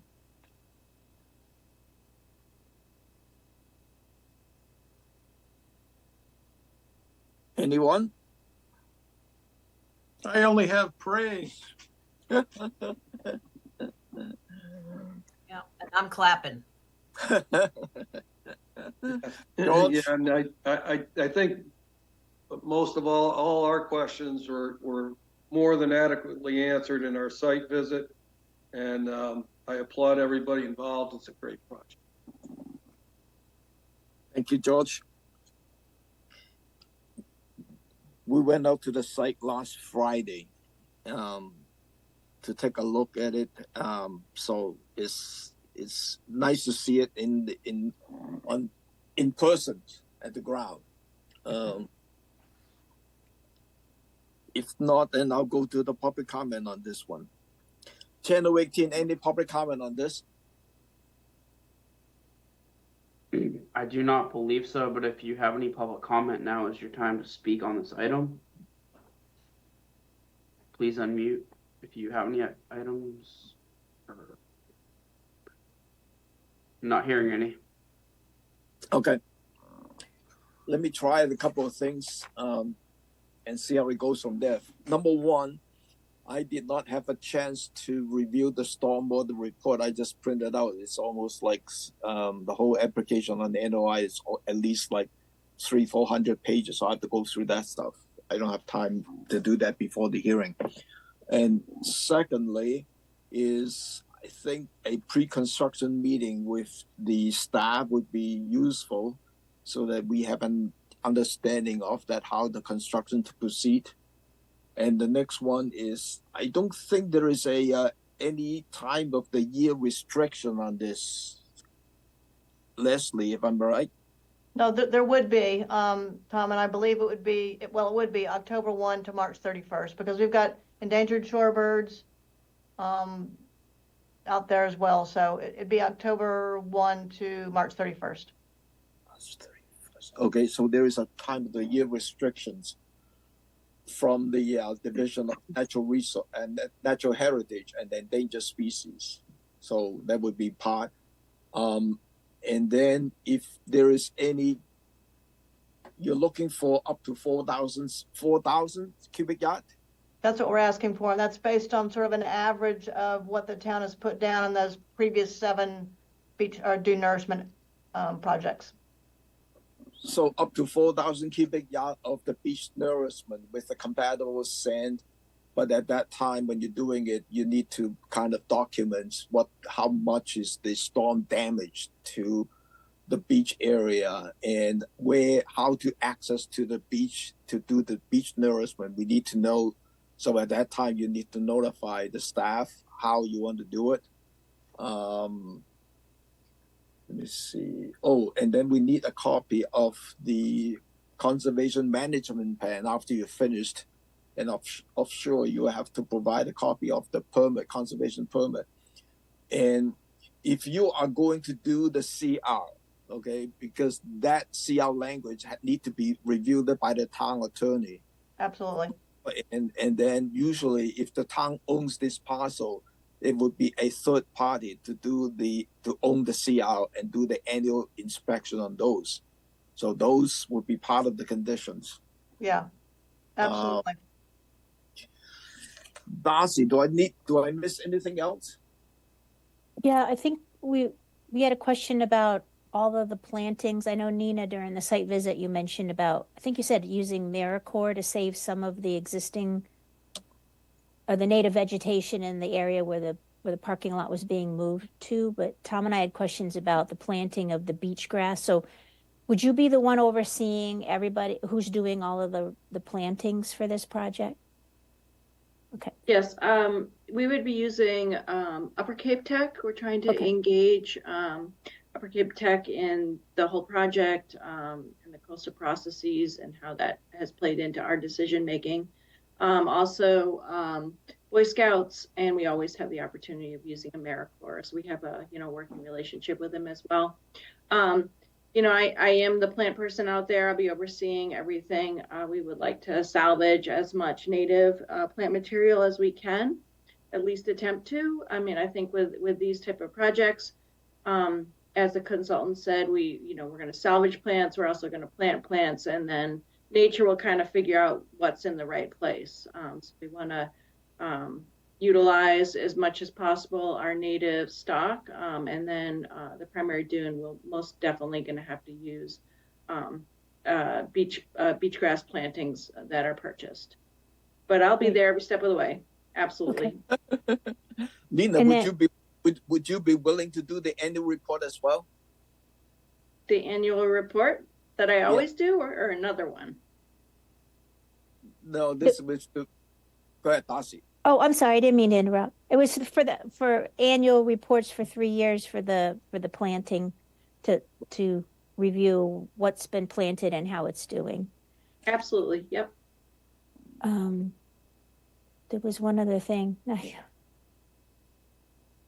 think that's all I have. Yeah, I can't, I went right out of my head. Yeah. So with the special condition I just mentioned, could I have a motion to approve this project with those special conditions? So moved. Second. Roll call. Foster, Aye. Gilmore, aye. Hearn, Aye. Lee, Aye. Agney. Aye. That's unanimous, Mr. Chairman. Thank you. I- Thank you, Lena. Thank you so much. Sure. Appreciate I it. also, I Very also happy. I think it's important to say, you know, it was great with all your public meetings. No public comment tonight.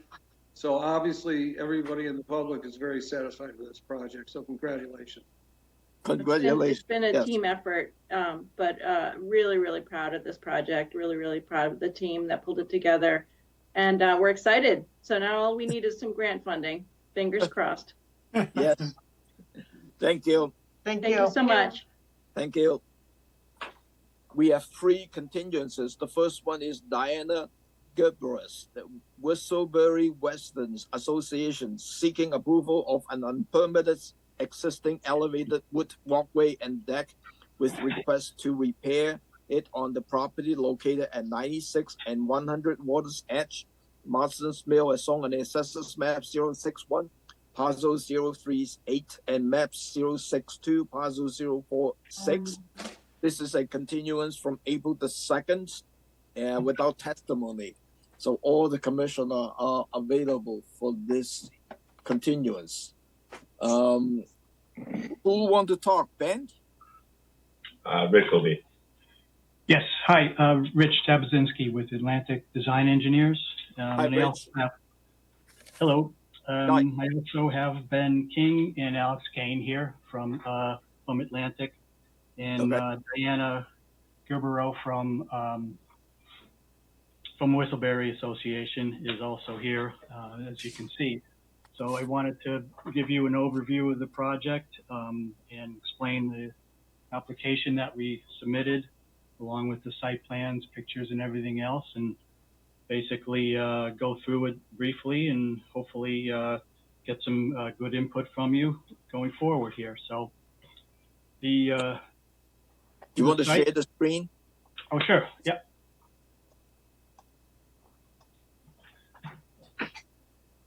Is that it? Can you guys see it? No, I think you guys go Not yet. internet. Just click that share screen. Do that one. Yep.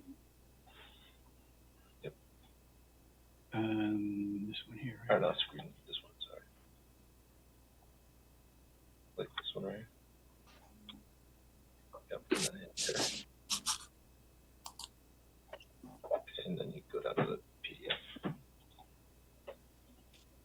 How about now? Yep. Okay. I see it.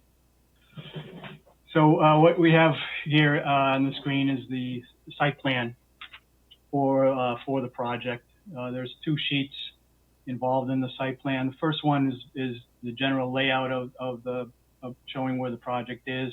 The second sheet is a set of details of the existing and proposed boardwalk and deck. So the property is a 2.7 acres lot that's at the end of Water's Edge Drive in the Whistlebury subdivision. There's an existing gravel roadway, paved tennis court, walkway, sand path and walkway and deck leading down to Middle Pond. which is circling on the eastern side of the property. There's also, this property is adjacent to the Marstons Mills River, which has a 200-foot riverfront area associated with it. So this is all existing conditions that are out there now. The wetlands on the site were flagged by Environmental Restoration and Consulting, and we field survey located them. These are shown as a bordering vegetated wetland on the western side of the property, and then also a bordering vegetated wetland on the eastern side of the property. And then there's inland banks and banks of the Marstons Mills River and Middle Pond that were flagged to get the associated riverfront area for Marstons Mills. So as you can see, most of the entire property is located within either wetlands, riverfront, but basically entirely within the buffer zone. So the reason we're here is highlighted in this detail that's shown on the drawing here. There's an existing wooden elevated walkway that it leads down to Middle Pond. And there's also a small deck located at the end of this walkway. And the walkway and the deck are basically in disrepair. The association needs to replace the entire structure and repair it with some upgraded materials, just so it can be used for the residents going forward in the future. It has been in place here from what we understand. It's been in place since the early 1980s when the Whistleberry subdivision was put under construction. We've reached out to several people that have been around in that area since that time, and that's what their recollection is. So it's been around for approximately 40 years or more, and so it is in need of some repair work, and that's why we're here in front of you. So the proposal is to basically repair and replace everything that's included within the existing limit of clearing that's there right now. The walkway area, which I'm highlighting with the cursor here, is about 83 feet long. It's a 3-foot wide walkway. And the clearing limits are just immediately adjacent to that. It's elevated about 1.5 feet above the existing grade. So beyond it on either side is wooded areas, and there's basically maybe about a 7 or 8 foot cleared path that the walkway sits in. And then the deck at the end of the walkway is 12 feet wide by about 22 feet long. And again, that's elevated about 1.5 feet or so above grade. And as you can see, a portion of this deck where I've highlighted here happens to be on some adjacent property. So that portion there, which is around 60 square feet, is proposed to be removed as part of the work that we're asking for approval for. So not only do we want to replace this deck and walkway, we also want to remove approximately 60 square feet of it that's on the abutting property. And in this area, we would remove the deck and allow this area to just revegetate naturally. That's what our proposal was. So, this table on the plan summarizes some of the existing square footages, and including under proposed what's the 60 or so square feet that is going to be revegetated. So overall, when this area regrows, we'll have an improvement over the existing conditions, and that will have additional land area that will be natural as opposed to hardscape as it is today. So we feel that is an improvement for the area. In terms of the construction of the walkway and deck, the details here, we show a detail for what the existing structure looks like and what the proposed will be. And the same thing on the deck. We show the existing framing and configuration of the existing deck and what we're proposing as a replacement for it. The framing itself will basically be the same, 2x construction, pressure treated construction, but we will be changing the decking material from 2x pressure treated wood to composite decking, 2x6 composite decking. And that decking will also have an inch and a half-inch spacing to allow for sunlight to penetrate through to the underlying substrate. Presently that's not really there, so we felt it was important to get that spacing in when we do the composite decking replacement on both the walkway and the deck. There'll be the foundations, instead of the 4x4 posts that are there in existence now, we wanted to put in sonotubes, which the posts would sit on. This would just provide a more stable and long-lasting foundation for both the walkway and the deck. We'll be putting in erosion control measures throughout on both sides of the work. Those will be basically at the limit of the existing clearing that's out there now. We've extended the erosion control measures up towards the existing paved tennis court because that's the area we're planning on using for storage of material and staging of the construction would be up in this paved area up here, as opposed to any of the grass or natural areas or disturbing any additional wetlands in vicinity of the site. So basically that is an overview of the project. I'm not sure if Diana wanted to add anything to my presentation here, but basically I would open it up, other than that, open it up to questions from the commission. Thank you, Rich. Question from the commissioner. I'm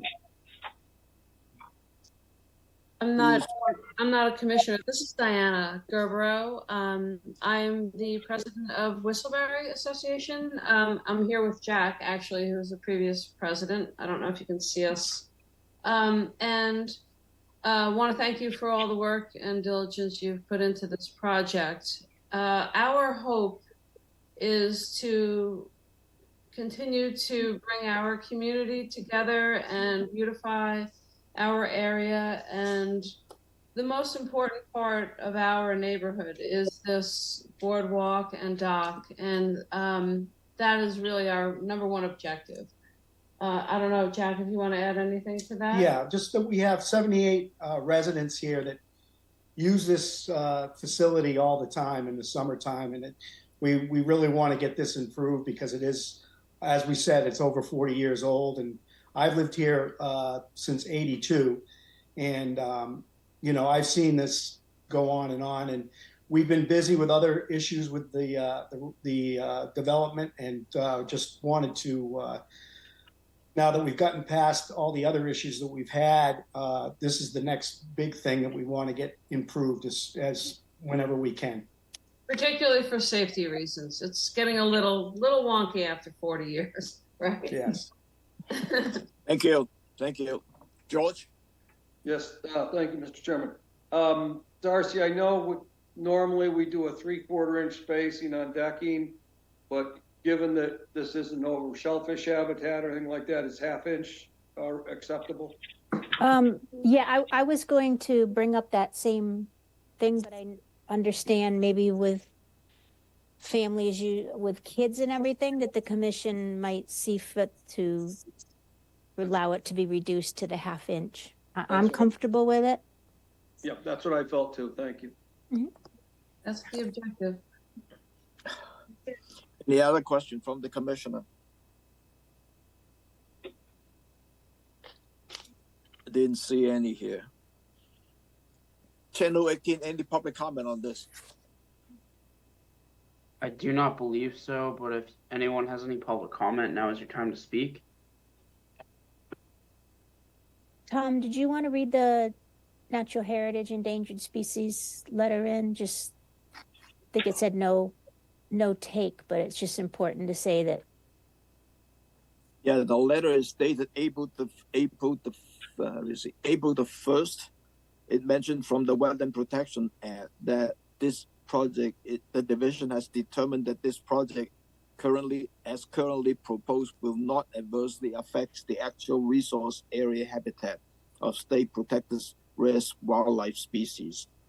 Under the Massachusetts Endangered Species Act, the division has determined that this project as currently proposed will not result in a prohibited take of the state listed rare species. With no public comment, Rich, the only thing I need is a revised plan showing the dimension of the deck that you are going to replace. Okay. Well, the the deck. dimension of the deck that you mentioned of around 10 by 22 or something, but it's not showing on the drawing right now. If I could bring up the plan again. Right here, we call out the remaining 12-foot by 16-foot deck with bench to be repaired. So that's what the dimensions of the deck will be when it's finished and replaced. Yeah, but when I look at the drawing, it does not show that dimension. 12 foot wide by 16 long. Yes. Okay. Sorry, I did not look at that arrow that way, pointing away. My mistake. Could I have a motion to approve this project as submitted? So moved. Second. Roll call. Foster. Abstain. Gilmore, aye. Hearn. I would say an enthusiastic aye. Lee. Aye. Bagney. Aye. Motion carries, Mr. Chairman. Thank you. Good luck. Yep. Thank you very much. Thank you very much. Thank you. The second continuance, Long Real Estate LLC to demolish existing dwelling, garage and pool and construct new dwelling, garage and pool with all associated premises at 222 Fifth Avenue, Hyannis Port, as on the assessors map 245 Parcel 133, and this is a continuance from April the 2nd. The quorum is everyone. John? Good evening, John O'Day from Sullivan Engineering Consulting, representing the applicants. I'll pull up the plan for you. As you explained, this project sites at 222 Fifth Avenue in Hyannis, or some people call it West Hyannis Ford. Or the avenue section is a subdivision that goes back to the 1800s. The site that we're working at, the existing dwelling, dates to around 1940. I don't know if there was anything that predated that, but our wetland resources on the site is flood zone land subject to coastal storm flowage. Off site, there's a paper road called Birch Drive. There's not actually any pavement or access in it, but off site we do have salt marsh. And a coastal bank kind of running along the top of that berm of that paper road.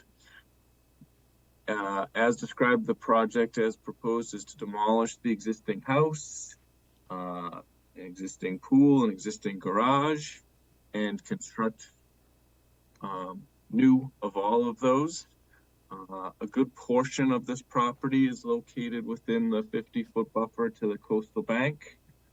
So any redevelopment does require a waiver under the buffer zone regulations.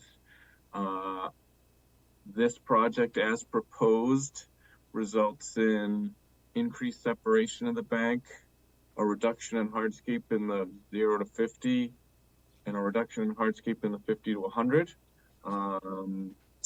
We've got a work limit shown on the plan. We have drainage called out. We're going to be upgrading the septic while we're out there.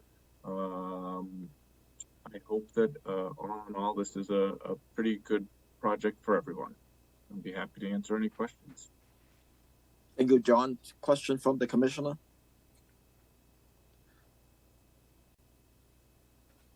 No one? George? I'll say it before Bill does. John, maybe suggest an IA system. I know we can't make it, but if you could suggest that to the owner, that would be appreciated. Will be discussed. I beat you, Bill. Thank you. Thank you, George. Any other question from the commissioner? None. Channel 18, any public comment on this? I do not believe so, but if anyone has any public comment, now is your time to speak on this item.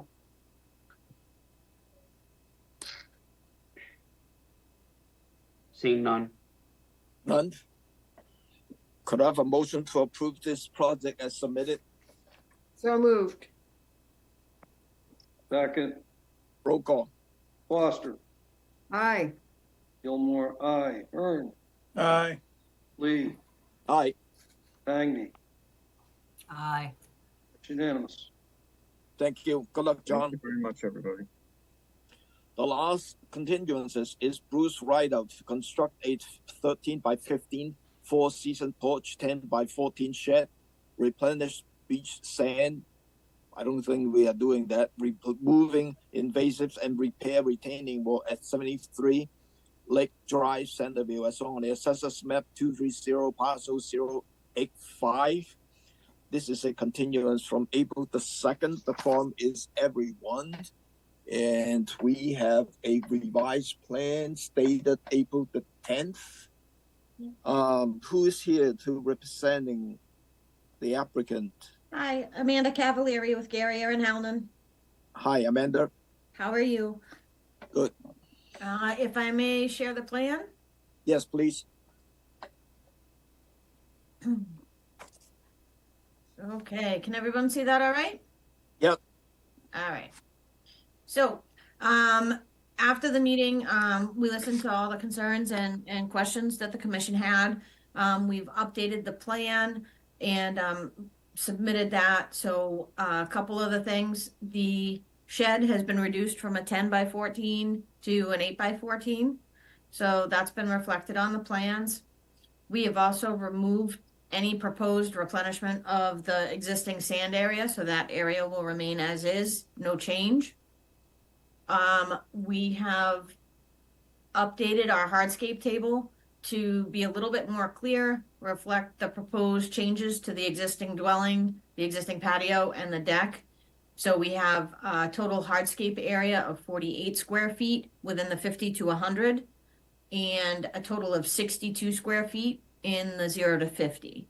So we had 62 before. We've added an additional 48 to make it a little bit more clear from the areas that were questioned by, I believe, the chairman. So that incorporated this additional area right in here, in between the house and which would be new hardscape. We've updated our planting calculations for mitigation. So we have the 4-to-1 planting ratio within the 0 to 50. So that's 248 square feet of planting required, and a mitigation area of 3-to-1 planting within the 50 to 100. So that's an additional 144 square feet for a total area mitigating measures of 392 square feet. Those areas, updated areas for the mitigation have been updated for 233 square feet and an additional 76 square feet in this area, and the 83 square feet over here that would consist of sweet pepper bush, elderberry, beech plum, and winterberry holly. The elderberry and winterberry holly were switched, were added, and the other two plants, I believe there was a creeping juniper and a rose that was suggested to be updated and revised, so we've done that. We also had a chance to talk with Darcy after the hearing. I know there was discussion about doing stairs, timber stairs going down towards the pond to allow the applicant to get down to the pond area for his kayaks. It was recommended that we leave those off at this point, as well as the existing fire pit. That is not shown on there, even though it's out there. And should the applicant choose to keep that, we'll come back with an amended plan after the fact. But for right now, we'll work with them to get construction going on the house and three-season porch, should the commission grant the approval and issue an order of conditions. I believe that sums up all of the updates to the plans. Yes, thank you for working with us and updating the plan. Luis? When you first presented this, you had plans for landscaping around the addition. Yes. Right? Correct. So do you still have those in mind? Yes, so these areas are outside of the mitigation requirements. All the plants were listed, I believe, are approved native plants for the town. But those are those areas that you can see that are outlined here, and those will be reflected in the sketch plan that was included in the NOI.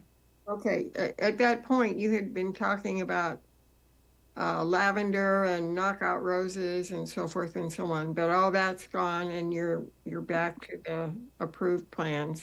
Is that correct? No, so I believe up here, we're still planning on, if I can pull up, let me see here.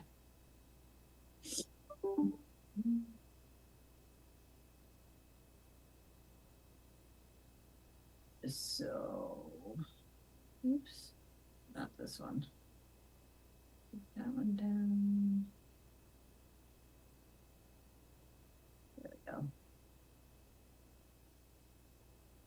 So these were the proposed plantings. Right. The Okay, so the list that I referred to is still in play, is that right? I believe so. The applicant is on. If you would give me just one moment for checking with him. Well, so this may not reflect what the plan is. The reason I'm asking this is that this is in the 50-foot buffer, is it not? So the plantings that are in the 50-foot are approved species for. Right, but the ones that is this right at the right in front of the addition? Up here. Mm-hmm. So you got the daylilies. Yeah. Yeah. Where is that? Knockout roses. That is this area right here. And that's within the 50, is it not? Yeah. Yes, they just don't account. They're native to Barnstable plantings. They're just not. They're in addition to the mitigation plantings that we're incorporating closer down to the waterway. But they're still within the 50-foot buffer, right? Yes. Yeah, so my question is, why are we planting knockout roses in the 50-foot buffer?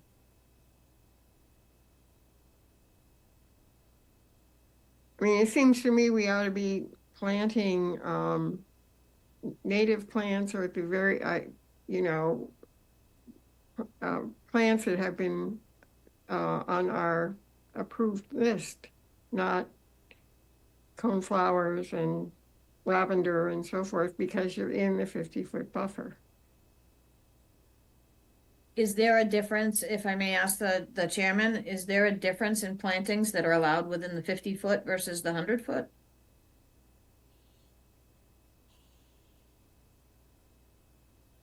I don't recall. I have to defer that. I need to check back with Darcy. What do you think, Darcy? There are times, I mean, we like to have what's on our planting list in the 50-foot. If it's something that was up near the foundation of the house and you're dealing with an area that's between 50 and the 100, usually the commission will give some leeway if it's up close to the house, but probably in the 50-foot buffer, you would prefer to have native plantings. Right. Yeah, I mean, all of this is happening in the 50-foot buffer. And so I think we really need to be mindful of that and question what plantings we want to have there.